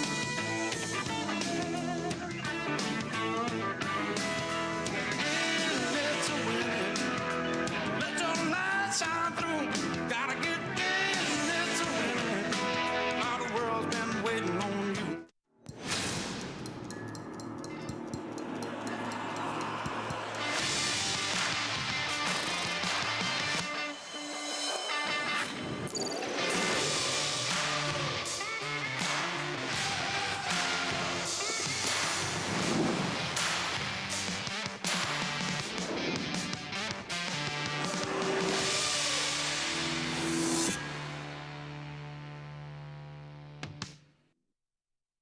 Undefeated Grade 1 winner Mastery won impressively in his 2-year-old debut at Santa Anita. From there, he captured the Grade 3 Bob Hope Stakes and completed his juvenile campaign with a dominant performance in the Grade 1 Los Alamitos Futurity. At 3, the top-rated son of Candy Ride sizzled in the San Felipe. Now, his much-anticipated first crop are bringing top dollar in the sales ring. Mastery, standing at Claiborne Farm. Adrenaline pumping, hearts racing, the thrill of winning. And it all happens right here. Twin Spires, from the team behind the Kentucky Derby and the destination for horse racing wagering from around the globe. From beginner to expert, Twin Spires is betting made fun and easy. We're offering up to $100 in bonus funds for new players, as well as daily offers and promotions for all our players. Twin Spires, racing into your home. Download the app now. See site for details. Void where prohibited. Please wager responsibly. America's Day at the Races is brought to you by Run Happy, the champion sprinter from 2015. He raced medication-free, and he stands for $25,000 in legendary Stalwart 1 at Claiborne Farm. And Run Happy's King's Bishop was one of the best races I've ever seen, really, in a race like that, as they're heading out to the track for the 8th racer. They're in the paddock still, and we see Chad Brown's assistant with the favorite Royal Flag coming off an impressive win last time out at this distance at Gulfstream. It's just, to me, the way she moves. She's got that stride that doesn't look like she's doing a lot, but she covers so much ground. And I know you've got another horse in here that's been impressive and undefeated, but I don't think she's faced the kind of caliber of horses that Royal Flag has. Royal Flag is headed to much bigger and better things. I completely agree. I remember speaking to Chad Brown before her debut, and he said, I think she's very good, but probably will want a little bit more distance. She was unlucky in her debut and probably should have won that day, but she has really improved with more distance. And she's got, I think, a challenge from the number 7 in this race, Sarkosa, who will be second choice by post time. I agree with you on More Roses. She's been beating up on inferior fields against off-the-turf races, and she's meeting some tigers here. Rosina comes off a second-place finish. I don't really like the race she's coming out of. I don't think she's nearly good enough, Richie. No, I agree with you. I think the most likely upsetter, if there's to be an upset, would be the 7, Saracosa, taking a big drop in class. But this filly came running. She was going forward the right way at the finish.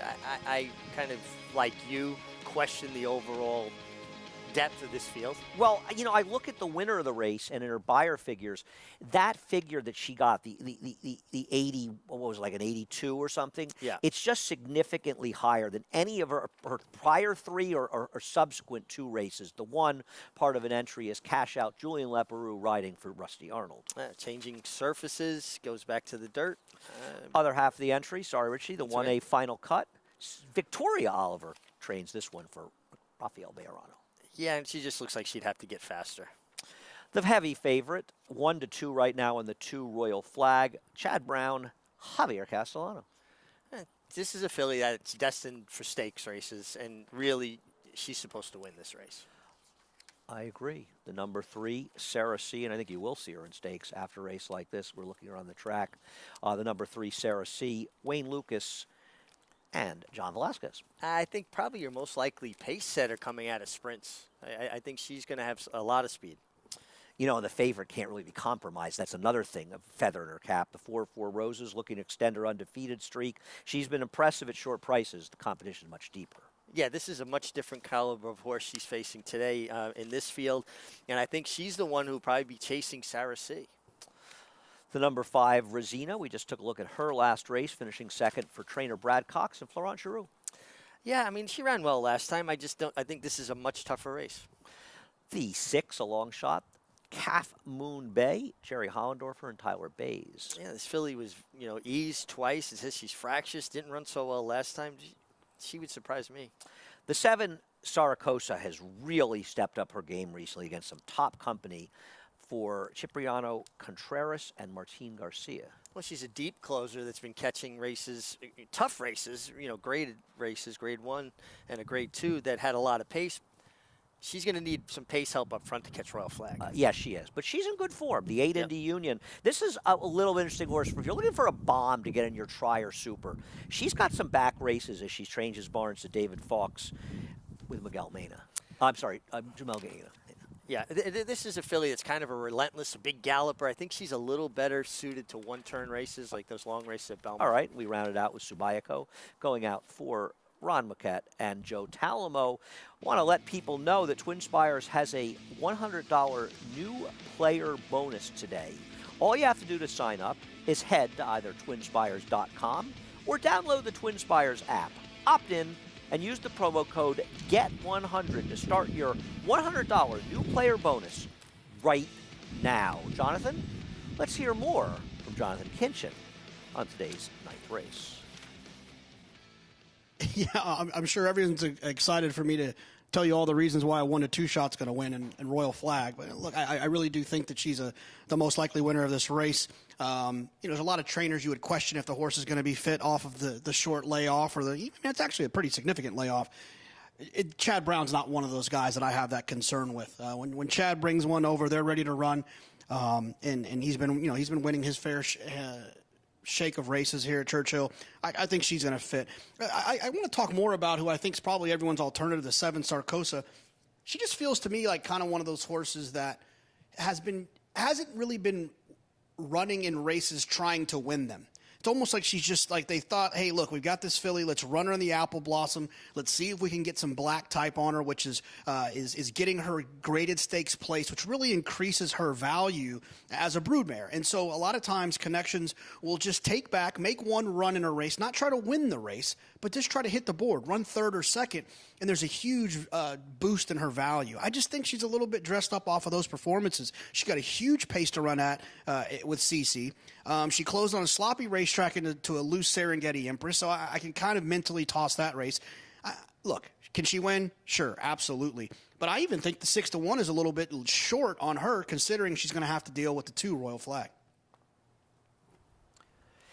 I think those are very good points by Jonathan about how she didn't do any meaningful running. But one thing I'll say, in talking about getting black type for her, and he's absolutely right, I think it's harder just to do that in dirt race than turf races. A lot of times turf racers are clunk along close.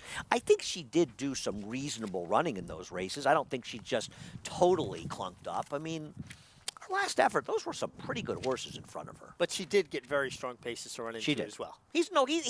I agree a lot with what Jonathan said there. I just think she ran well enough. And I don't like the number 4 horse, More Roses, who is the second choice, co-second choice or third choice looking at doubles, because those were off the turf races at Indiana Grand, and they were almost a year ago, Richie. Right. I mean, the horses she beat in there, she beat horses in that race that would be 50-1 to 100-1 in this race. I mean, I have confidence that Brad Cox will have her fit. I mean, he's that kind of a conditioner.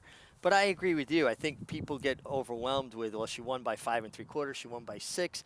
You got to look a little bit deeper. You know, like you said, off the turf races and against lesser company than she's facing today. Yeah, I think that people see the 2 wins and the wide margins. In fact, I'm not a huge fan of Rosina, the 5, but I think she might actually be a little bit better. Yeah, Close. okay. I mean, that's fair. And you know, Rosina is also going to have the ability to stalk. You know, she's not going to get caught up. Where I think this filly, she hasn't shown the ability to pass me. She's been in front. And I think Sarah C. is going to be in front coming out of sprint races. I'm not going to argue with any of that. I do think that, and I know that you agree with this, that the Royal Flag won't be compromised. She's going to be relatively close. I mean, she has the speed to be anywhere she wants to be. Yeah, but I think she'll find herself in a good spot, probably laying third, following, and you know, it's up to Javier to work out a trip after that. But you know, she looks very tactile, and she looks like a fun horse to ride.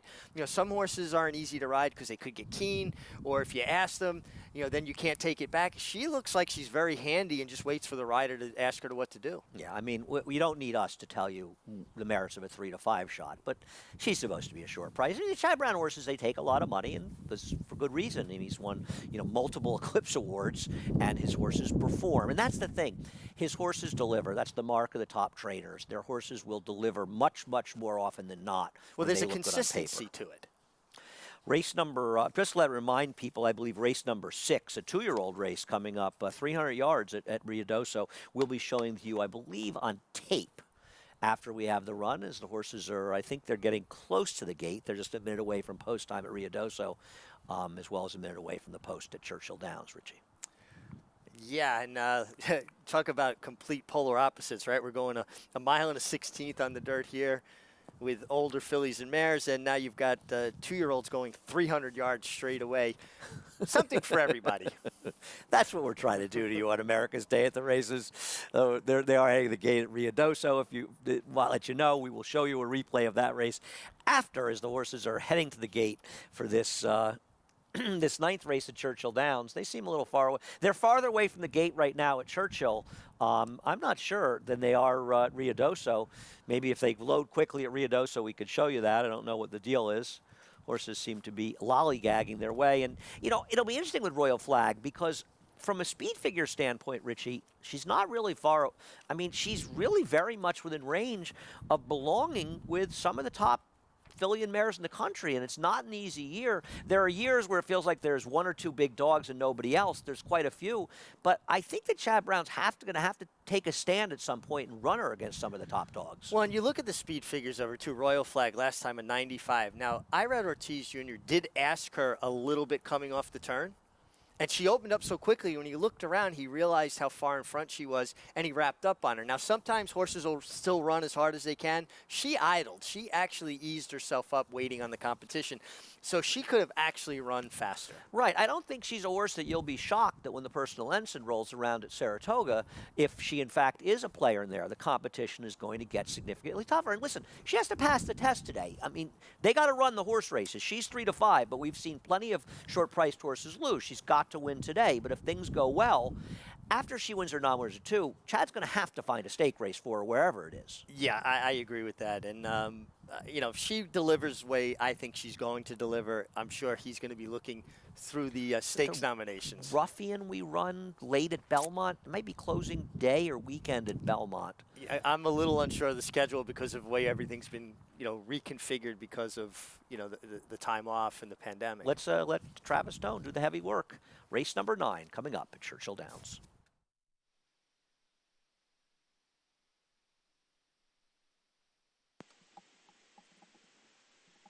They're in the gate. And they're off. More Roses with a good start. There too is Calf Moon Bay to the outside. Cash Out is there. Sarah C comes up. Far outside, Subiaco. Final cut not far behind. Into the clubhouse turn, and it is More Roses who comes away with the lead, but it's a tight pack. Chased outside by Sarah C. 3 wide is Calf Moon Bay. And then it's Cash Out, 4th and at the rail. Royal Flag comes away, racing in 5th, 3 lengths off the lead. Final cut is 6th. Subiaco's now 7th. Saracosa advancing into 8th outside of Rosina, who's down inside 9th and a break of 2 from there back to Indy Union, the last of them all. The opening quarter was 23 and 3/5 seconds, and it is More Roses cruising along up top. 5 furlongs to go, leads by a length. Sarah C. tracking on the outside while second. Cash Out is down inside racing third. Royal Flag moves up into 4th now within 4 lengths of the lead. Saracosa is going to follow her to the far turn run. Calf Moon Bay is under pressure. Subiaco is wide. Rosina saving ground on both turns is now 6th and within 5 lengths of the lead as they round the far turn. The half in 47 and 1/5 seconds. More Roses trying to see it out. Here comes Sarah C. And here comes Royal Flag looming with a 3 wide bid. Saracosa right in behind with Cash Out. Farther back it's Rosina. They're at the quarter pole. Sarah C. confronted by Royal Flag, who sweeps to the front. Royal Flag takes charge off the turn. Sarah C. back into second. Saracosa moving into second, trying to close in on Royal Flag, who's in front with 1 furlong to go. Leading by 2. Saracosa trying to run down Royal Flag, who wanders outside. Still clear length and a half. Saracosa trying hard to get by Royal Flag. Royal Flag still there by a length, and Royal Flag won it. Royal Flag fends off the stretch bit of Saracosa. Farther back, Sarah C. and Cash Out. Royal Flag gets the job done as the heavy favorite, race number 9, but Saracosa made her work for it a little bit, Richie, and I think we both think that while there won't be a change in the order of finish, there very well may be an inquiry. Well, absolutely. Keep an eye on Royal Flag under Javier Castellano. He's going after her right here, right-handed. He's going to switch to his left hand, and she's going to shift ground here. And you can see she kind of shifts out into the face. I think she was just clear, although it did kind of stymie the second-place finish of Saracosa's forward momentum a little bit. Yeah, and she was getting to her a bit. And, you know, don't just say, oh, Royal Flag was disappointing. I think what really happened here is that Saracosa showed that she wasn't just clunking up at the end of those races, that she has dramatically improved because, not surprisingly, they put quite a bit of distance between themselves and the 3rd and 4th place finishers. Absolutely. And you can see both of them went back to their left lead there. The 2-horse Royal Flag because Javier had a corrector, and the 7 Saracosa because she came out into her path. I still think she was slightly clear, but until we see a head-on and see how drastic it was, I mean, we could see it obviously on the pan. Yeah, and listen, I just want to remind people that sometimes you see on the pan, you think that, and you'll see the head-on, and we'll both go, oh, it wasn't even close. Sure. I mean, that's the thing. It's very difficult to tell in the pan, so we're not saying there's absolutely going to be an inquiry. It does feel like, though, from what we saw, there potentially could be a jockey's objection. Or a jockey's objection, yeah. But pans and head-ons, pans can be very deceptive, both ways. Well, and a lot of times when you think maybe the outside came over, it's the inside that came out. Until you actually see a head-on, it's all conjecture. Yeah, I absolutely agree with you. And we have really, really great news for the viewers. There's been a delay. Where the 1 and 6 were both late scratches at Ruidoso. So we are going to be able to bring you the 6th race at Ruidoso live Riders are back up, and there is no inquiry posted at Churchill Downs. Hopefully there won't be one.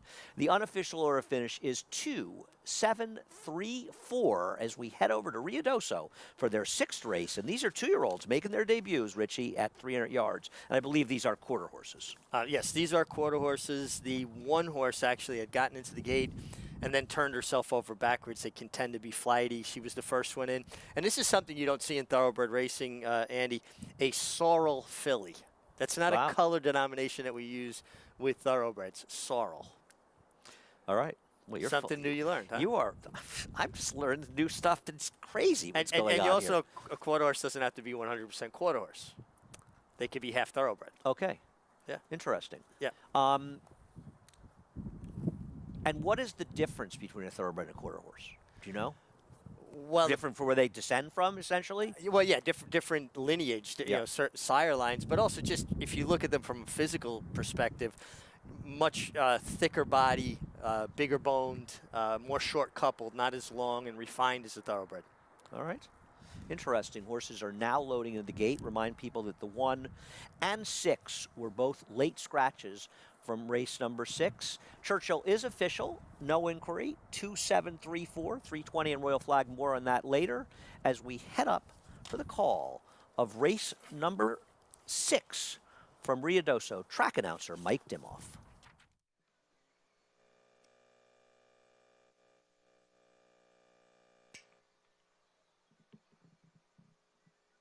May Capone into line.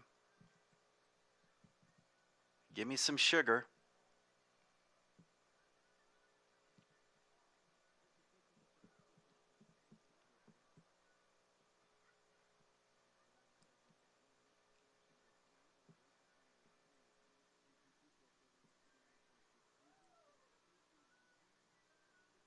Here's Hot Lady Returns.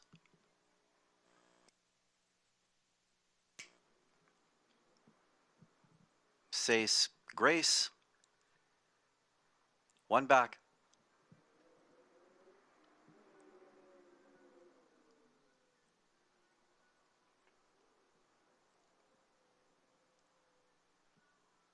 Waiting on DM Pineapple Express.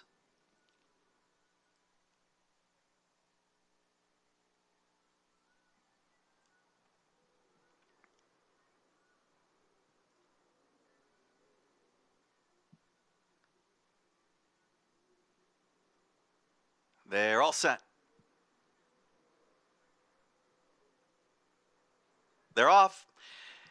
Well, Miss Michaela didn't break, and then the rider was left in the starting gate. From the inside, good speed from FG Just Dash, and now from the outside, Give Me Some Sugar. Late run on the extreme outside. Hot Lady Returns, but it's FG Just Dash.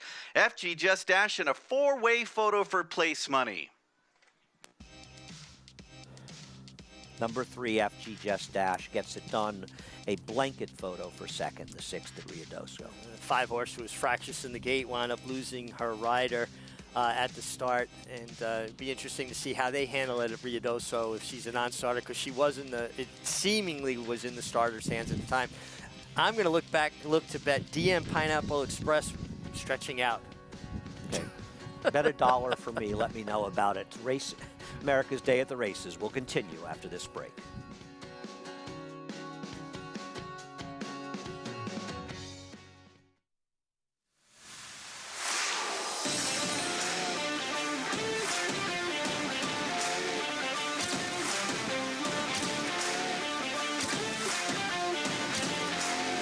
They're off for the 8 Challenge Derby presented by Run Happy. Running away in the Run Happy Hopeful. But Coley wins the Run Happy that mile. Have won the Run Happy Grabbers. Run Happy, standing at Claiborne Farm. Since 1913, the Petaluma Creamery has believed that the best dairy products come from happy cows. It's why owner Larry Peter insists that every cow we milk is born and raised naturally to produce the finest non-GMO 100% organic cheese and butter for your family. Shop our delicious line of Spring Hill cheeses. Pick your favorites, and we'll ship them right to your front door. Visit SpringHillCheese.com today and start serving your family the highest quality cheeses available. Petaluma Creamery, the best dairy comes from the happiest cows.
Welcome back to America's Day at the Races. All the action at Churchill Downs. The home, Fox Sports is the home of Churchill Downs Racing, and starting Wednesday, the home of Belmont Park as well throughout this meet and throughout the year.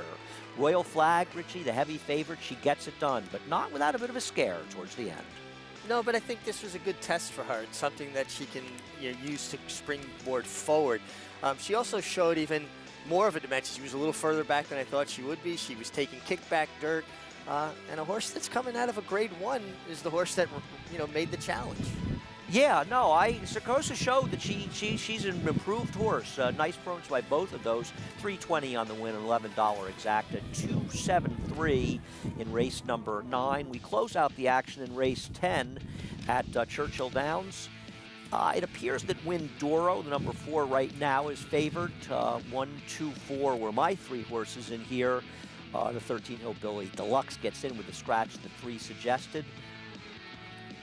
Richie, it's been a lot of fun covering the race this week, though, from Churchill, hasn't it? It really has. Full fields, competitive, some big prices, but a lot of really good, close finishes, just exciting racing. I agree. The racing at Churchill has been excellent. It's been a pleasure covering them and enjoyed having a chance to look at their racing more intently, and we'll keep doing it throughout the meet as we'll be bringing you all the action from Churchill, and they'll be running Thursday through Sunday during the week. We at Belmont are back in action, and while we'll normally be running Thursday through Sunday, we'll be back for a special 5-day race week this week. June 3rd, Wednesday, we start the Belmont action. We want to thank our friends at MSG Plus as we say goodbye to MSG Plus, but stick around. Much more action on FS2 as well. Racing across America will continue. We'll be previewing the Carter very soon in the show, and there's Vekoma getting it done over Network Effect, by the way. They'll resume their rivalry. They are both back to carry on their rivalry. They ran 1-2. That was the National as a 2-year-old. They'll be back, as will America's Day at the Races in just a moment.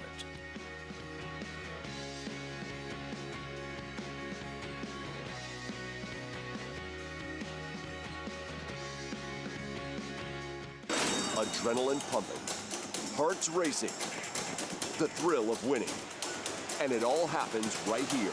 Twin Spires, from the team behind the Kentucky Derby and the destination for horse racing wagering from around the globe. From beginner to expert, Twin Spires is betting made fun and easy. We're offering up to $100 in bonus funds for new players, as well as daily offers and promotions for all our players. Twin Spires, racing into your home. Download the app now. See site for details. Void where prohibited. Please wager responsibly. Golden Sense was Intimicious' best son at the racetrack. I think Golden Sense has a real chance to produce a classic distance horse.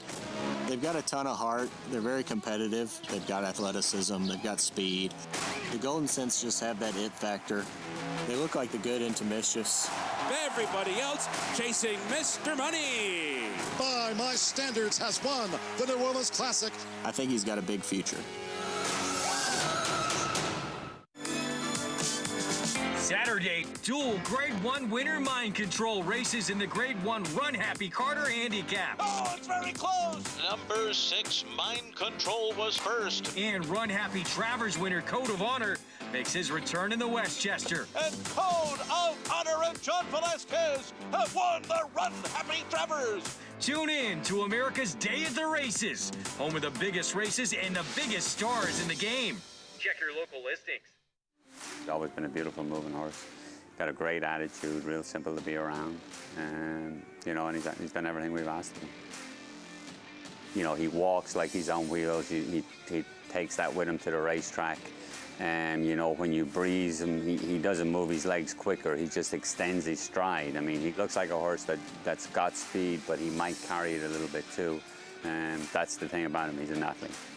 Run Happy, standing at Claiborne Farm.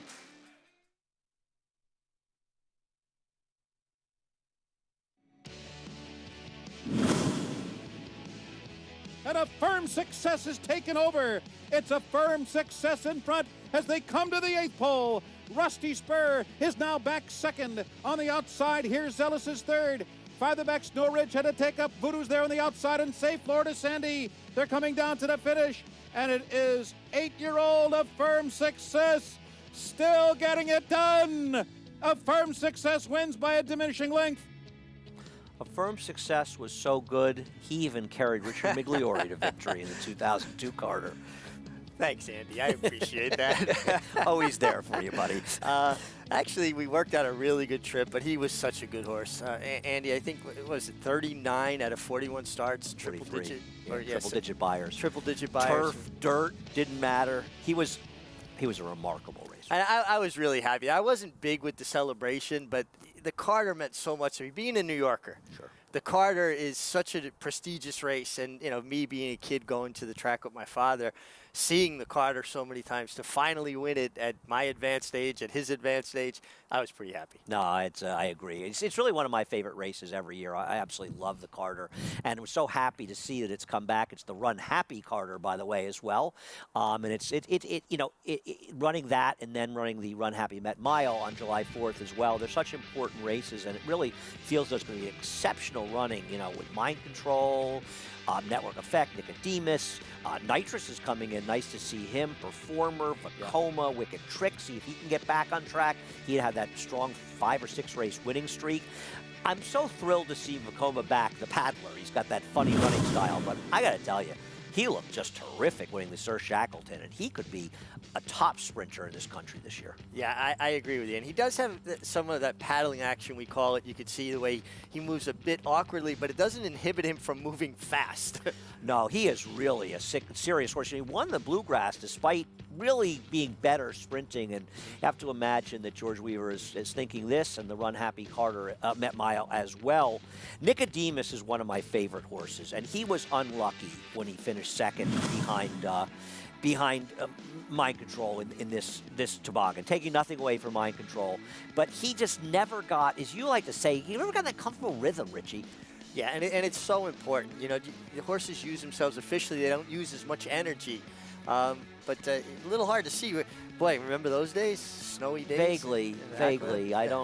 Most of the winter was spent in my apartment, in my room, Richie. Wow. You were out climbing the mountains and, Yeah, well, I was. living the life of Jeremiah Johnson.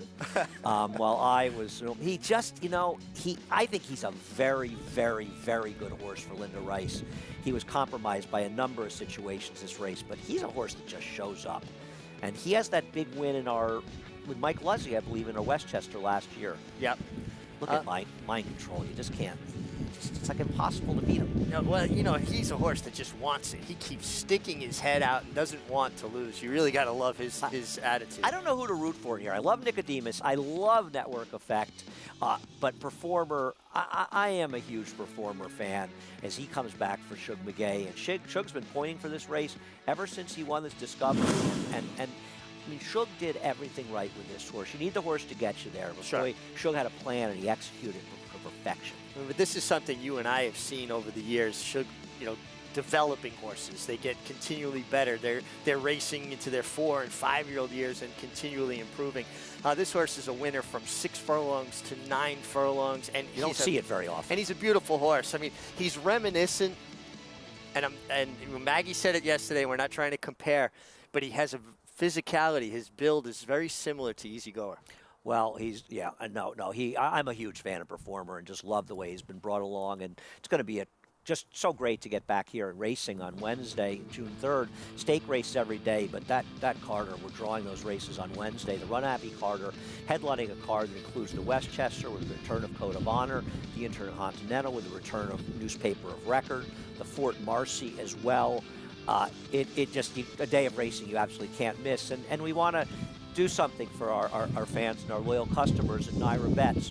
We're offering a substantial 5% rebate throughout the entire first week of racing on the races at Belmont Park.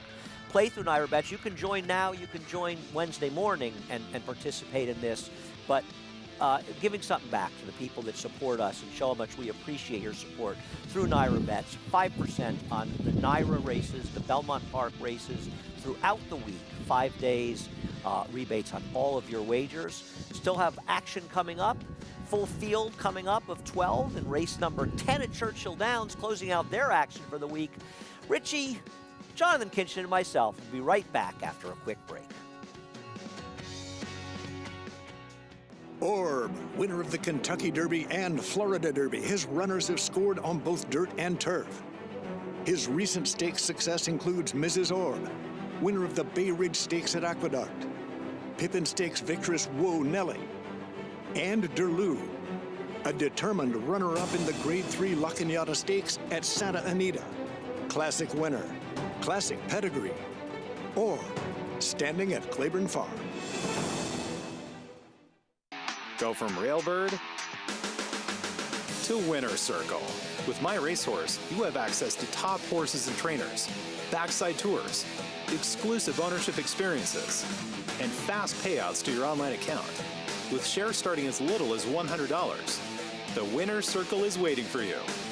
Go to myracehorse.com or download the My Racehorse app today to join the thousands who have already started their journey as a racehorse owner.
Welcome back to America's Day at the Races, brought to you by America's Best Racing.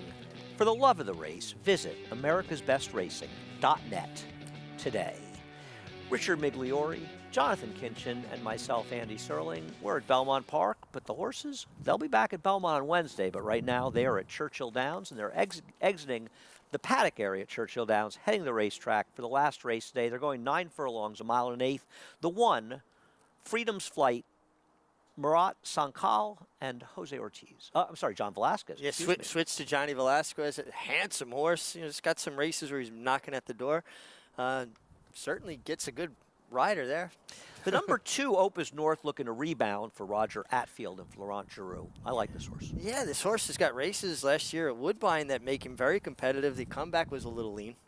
Number 4, Win Dioro, is the favorite, I believe, right now, going out Tyler Gaffleone and Mark Cassie. Yeah, horse who's just been a bit unlucky. He had some traffic trouble, clipped heels in one race. Needs to work out a clean trip. First time in the turf for Caraway Charge, Dallas Stewart and Julian Leperoux. Yeah, his damn sweet-talking broker maiden on the Churchill Downs turf course. Oh, there's some pedigree here on her, I agree. The number 6, Indian Springs, Bonnie Pittman and Charles Roberts.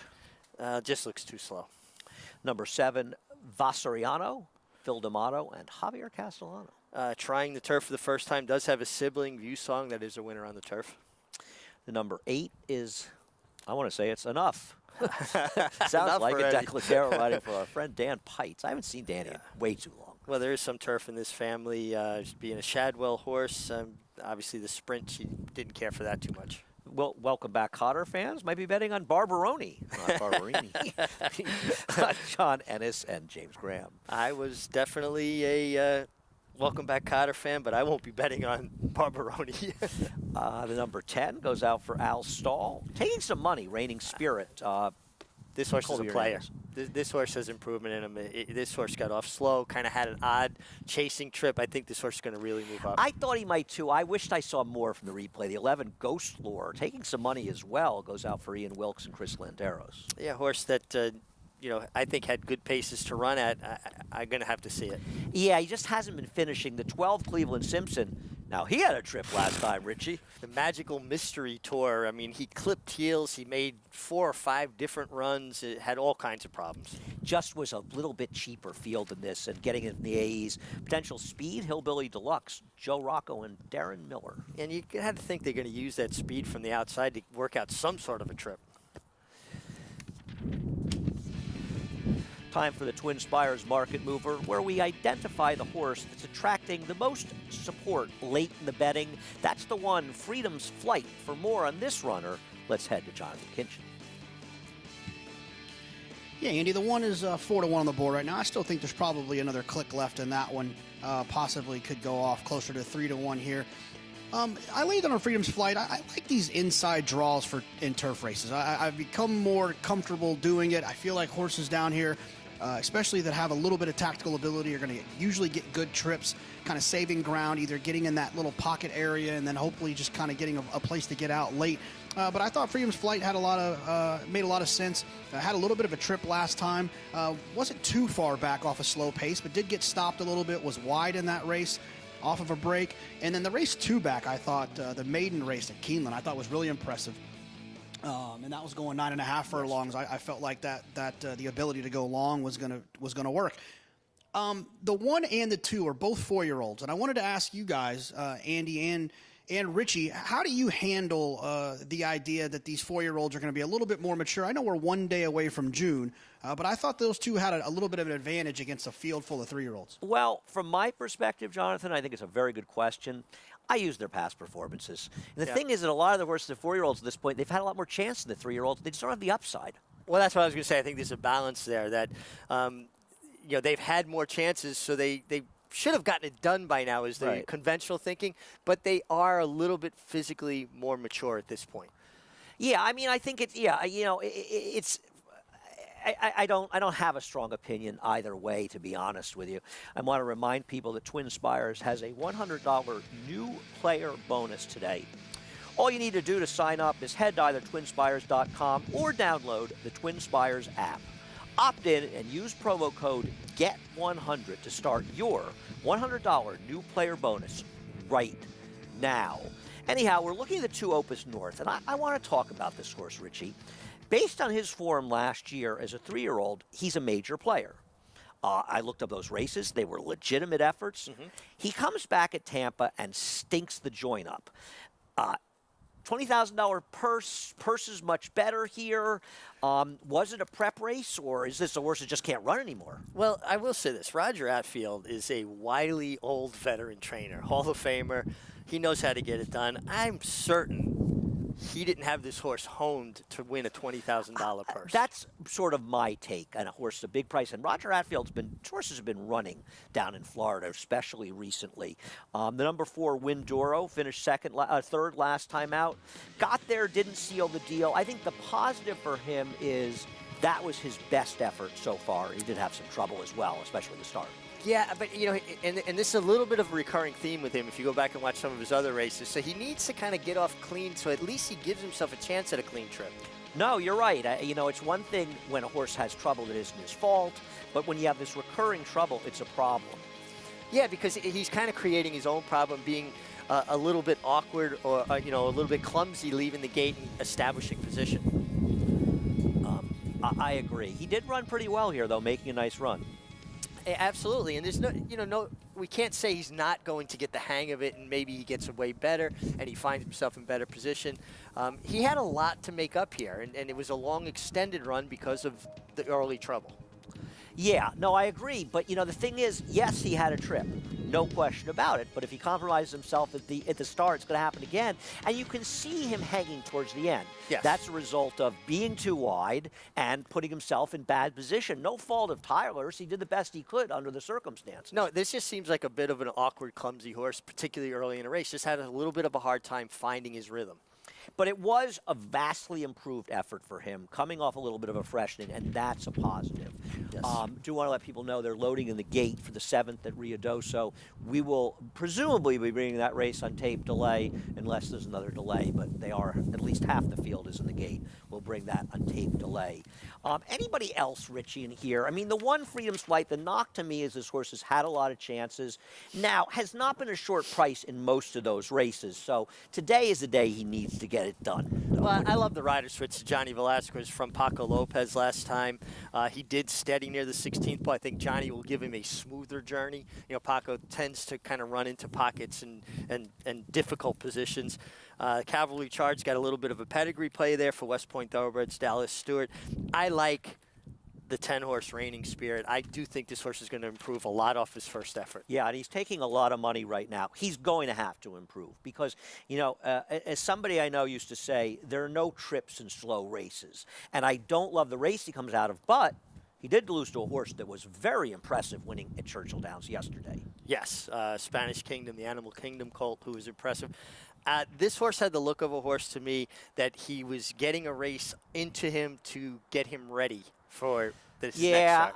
If I had a 5th horse, I should have used him also in my pick 4s. He does scare me a little bit, and he's just not a great price at 6-1 right now because there are a number of faster horses, but you'll see horses quite often, Richie, improve immeasurably from their first start to their second start. Absolutely, and this horse had the look of that kind of horse. And Cleveland Simpson, I know he was facing a different kind of field, maiden claiming field, but boy, he had 10 lengths worth of trouble. Nightmare trip in there. Absolutely a nightmare trip. But the draw didn't do him any favors. Not only is he moving in a tougher company, but keep in mind, they're starting close to the top of the stretch. So you do have a lot of time to get over. So the outside post isn't necessarily a huge disadvantage. No, the only thing is I hope he doesn't get a little too free, because that was the one thing about him. Every time he had a little daylight, he did jump in the bit, so you don't want to see him tear off and I run agree, away. but man, I mean, I don't think it's possible to be any more unlucky than he was in Get that a worse race. trip than that trip. I mean, I watched it because the comment in the charts, just because it indicated that something happened, and I was shocked it was as bad as it was. They're almost loaded for the finale at Churchill. The track announcer, Travis Stone, will have the call. Cleveland Simpson, Indian Springs, and Hillbilly Deluxe.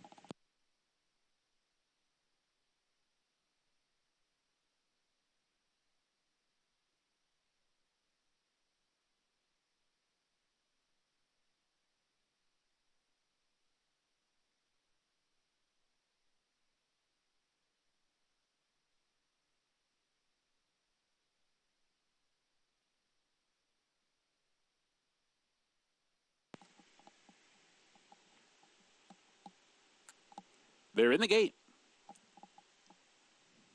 And they're off. Gosler for the outside, breaks alertly. Cavalry Charges there. Vasariano and Barbaroni is up close. Windaro toward the rail. Cleveland Simpson far outside. Hillbilly Deluxe. Biased the first time. No one particularly interested in the lead. Cavalry Charge down inside of Vasariano. 3 wide is Barbaroni. 4 wide is Cleveland Simpson. Those 4 across the track to the clubhouse turn. Windoro saving all sorts of ground down inside of Enough.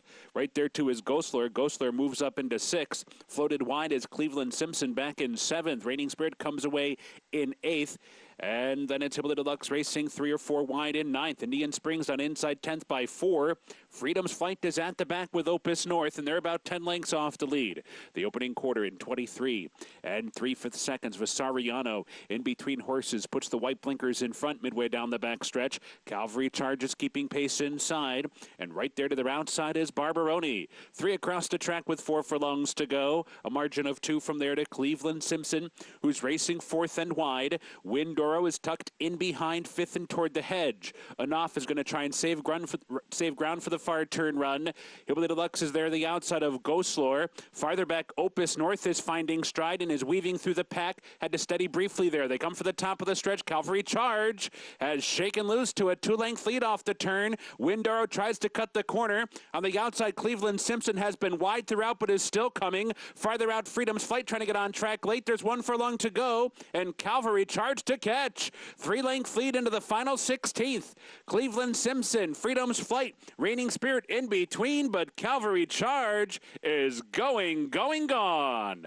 Cruz is home, the 4-length winner in the end. Reigning Spirit was second, Freedom's Flight was third. Farther back, either Cleveland Simpson, Windoro, or Ghostlore.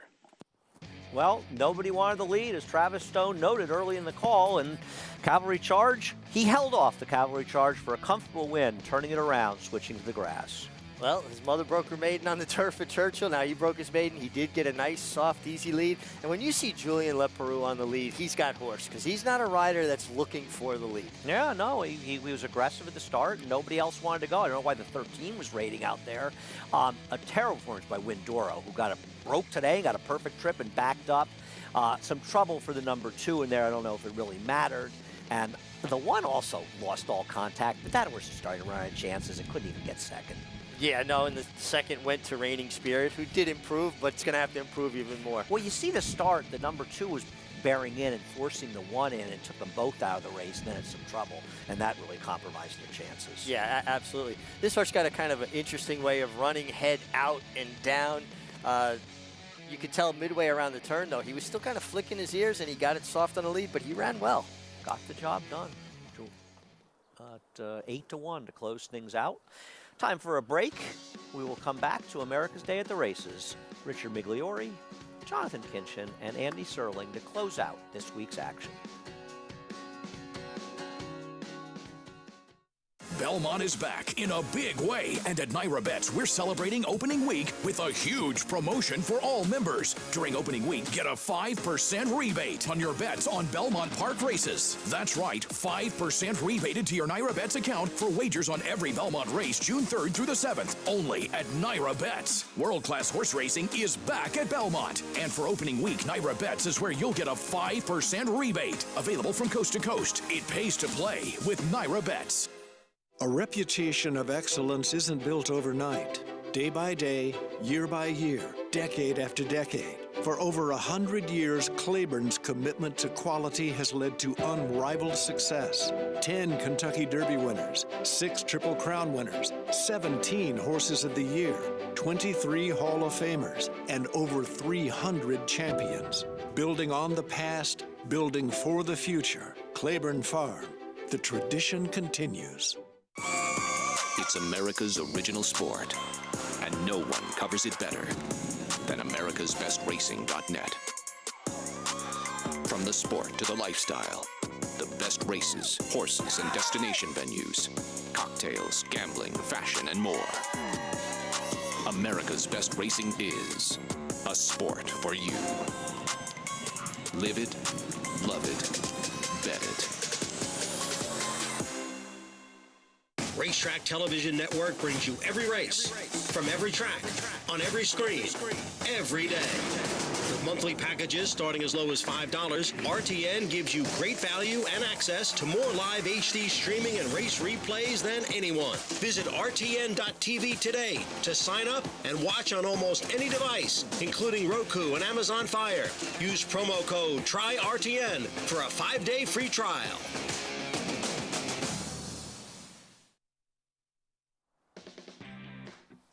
Welcome back to America's Day at the Races, and it was Cavalry Charge holding off the Cavalry Charge and winning it quite easily. Julien Leparoux and Dallas Stewart. First time turf, got it made the lead, kicked away through the stretch. When horses win by daylight, you got to give them credit. Good to see West Point Thoroughbreds in the winner's circle, and Dallas Stewart, one of the good guys. Nice easy win. I think it just went official. I'm thinking it was 5-10-1.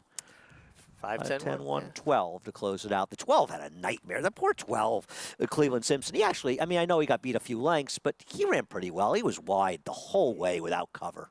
I'd like to see him cut back to a flat mile, get some pace in front of him. That's when I'm going to be looking for Cleveland Simpson. Yeah, I agree. He actually ran okay in there. 1840, the 5-10 Reigning Spirit, who you were talking about, $172 exacta. Closes things out. That pick 5, I'm thinking that pick 5 must have paid pretty well. So it paid about $3,500 for 50 cents, that late pick 5. $35.75. Want to remind people, Belmont opening day. A day we've been waiting a long time for. It's coming up this Wednesday, June 3rd. You ready? You're going to be here, too. I'm going to be here. I'm excited. I'm looking forward to it. Yeah, as am I. It's going to be a tremendous day of racing. Just to be back, 10 race cards Wednesday, Thursday, and Friday. I'm sure the same will be the case, I'm sure, on Saturday as well with all that action. But just a lot of big fields, a lot of stuff going on. There's just sort of glancing through some of the races on Friday as well. But 2 Grade 1 winners, Rushing Fall and Got Stormy, will be squaring off. And I think they'll be battling for much of the way around the racetrack, Richie. I do too. Got Stormy can't let Rushing Fall get it soft on the lead. Rushing Fall from that inside draw on the inner turf. They break on the outside rail of the outer turf, so it's like a bit of a dog leg. I think that's an advantage for her. Should be a really good matchup. Oh, I mean, I can't wait. I just can't wait till we're back racing. It's a sense of relief, too, I think, to be back racing. But the racing this week, it's going to be spectacular. It's going to be a great meet. And, of course, with stakes every day. And Thursday's stake is named for Tiller, a horse that I was a huge fan of when he ran for David Whiteley in the late 70s. And Got Stormy, the winner against the boys, the 4-star Dave. What a year she had last year, Richie. She really did. And, you know, looking at her form, it took her a couple races to kind of shake off a little ring rust last year. I thought this race was good against the boys here in the Kilroe Mile. I agree. I think, you know, she made the lead a little early, as it turned out. Not being critical of the rider or anything, but I think as the race played out, it just worked out that she kind of hit the front a little early. She doesn't have that same burst that she had last year, and that concerns me a little bit. But I think, to be fair, she also didn't really hit her stride until Saratoga last year, so maybe she's one of those horses that it just takes a little while for her to get going during the course of the year. Get back into it. Yeah, I think we got to give her the benefit of the doubt in that, but she is a 5-year-old mare, and we got to keep an eye on that. But yeah. I think it's a terrific matchup, and interesting, you know, that racing is the first major sporting event to come back in New York, and you know, you go back to another difficult time in our country's history, in New York's history. 9/11, we were the first sport to come back, so kind of cool that we're getting back to some normalcy. I was at both places, yeah. I was here for Belmont when we came back to racing. I remember that as well. And, of course, I want to remind people that Fox Sports is the home for racing with all the Churchill Downs action so far at the meet and throughout the meet and throughout the year as well, but also all the action from Belmont Park and the Naira tracks as well Saturday. The Run Happy Carter, we've gone through that, and what a spectacular field that is. The Fort Marcia Grade 2, the Intercontinental, the return of Newspaper of Record, and the Westchester, the return of one of the top racehorses in the country last year, the Travers and Jockey Club Gold Cup winner, Code of Honor. Really looking forward to seeing Code of Honor. Everybody tells me that he's really filled out and matured a lot from 3 to 4, and he was a very talented racehorse at 3, so if he actually moves forward, we're in for a good year with him. Yeah, you know, I mean, Shug McGahee said earlier in the year that he was going to be a work in progress for him, and not surprisingly, he was dead right. He just got better with every start. I'm going to dismiss his Breeders' Cup shipping out there, and I thought his Travers was terrific as Jockey Club. I mean, the Jockey Club, I don't care where you stand on the disqualification. I believe it was the right call, but I understand the frustration on both sides, and regardless, he hit the wire together with Vino Rosso, who came back and just buried the field in the Breeders' Cup Classic. Yeah, and, you know, look, really, if you look at the frame of these two horses, Code of Honor is a lighter framed horse here as a 3-year-old. Vino Rosso, much thicker, wider horse. When he came out, he definitely knocked the smaller horse off stride, and he gets beat a nose. I agree. I mean, I think, you know, there are various complaints that sometimes they don't always take a horse down for this. I believe they should. I think you and I are on the same page on this. But be consistent with it. Yeah. That's, I think, where the problem lies. People get frustrated when they feel there's inconsistency. If that comes down in the Jockey Club Gold Cup, it should come down in a $10,000 claim. Right. I believe the rules should be universal, and I thought we saw that in the Derby last year as well. Well, we want to thank everybody for joining us. As always, thanks to Richie, to Maggie Wolfendale, Jonathan Kinchin, of course. Tom Amos not on today, but thank him for his help during the week. It's been a lot of fun, but it's just ramping up as we'll be back in action here at Belmont Park. Wednesday, June 3rd, will be in action all week on Fox Sports as well as other networks. Thanks for joining us. Have a great night. We'll see you Wednesday for that opening day card here at Belmont Park.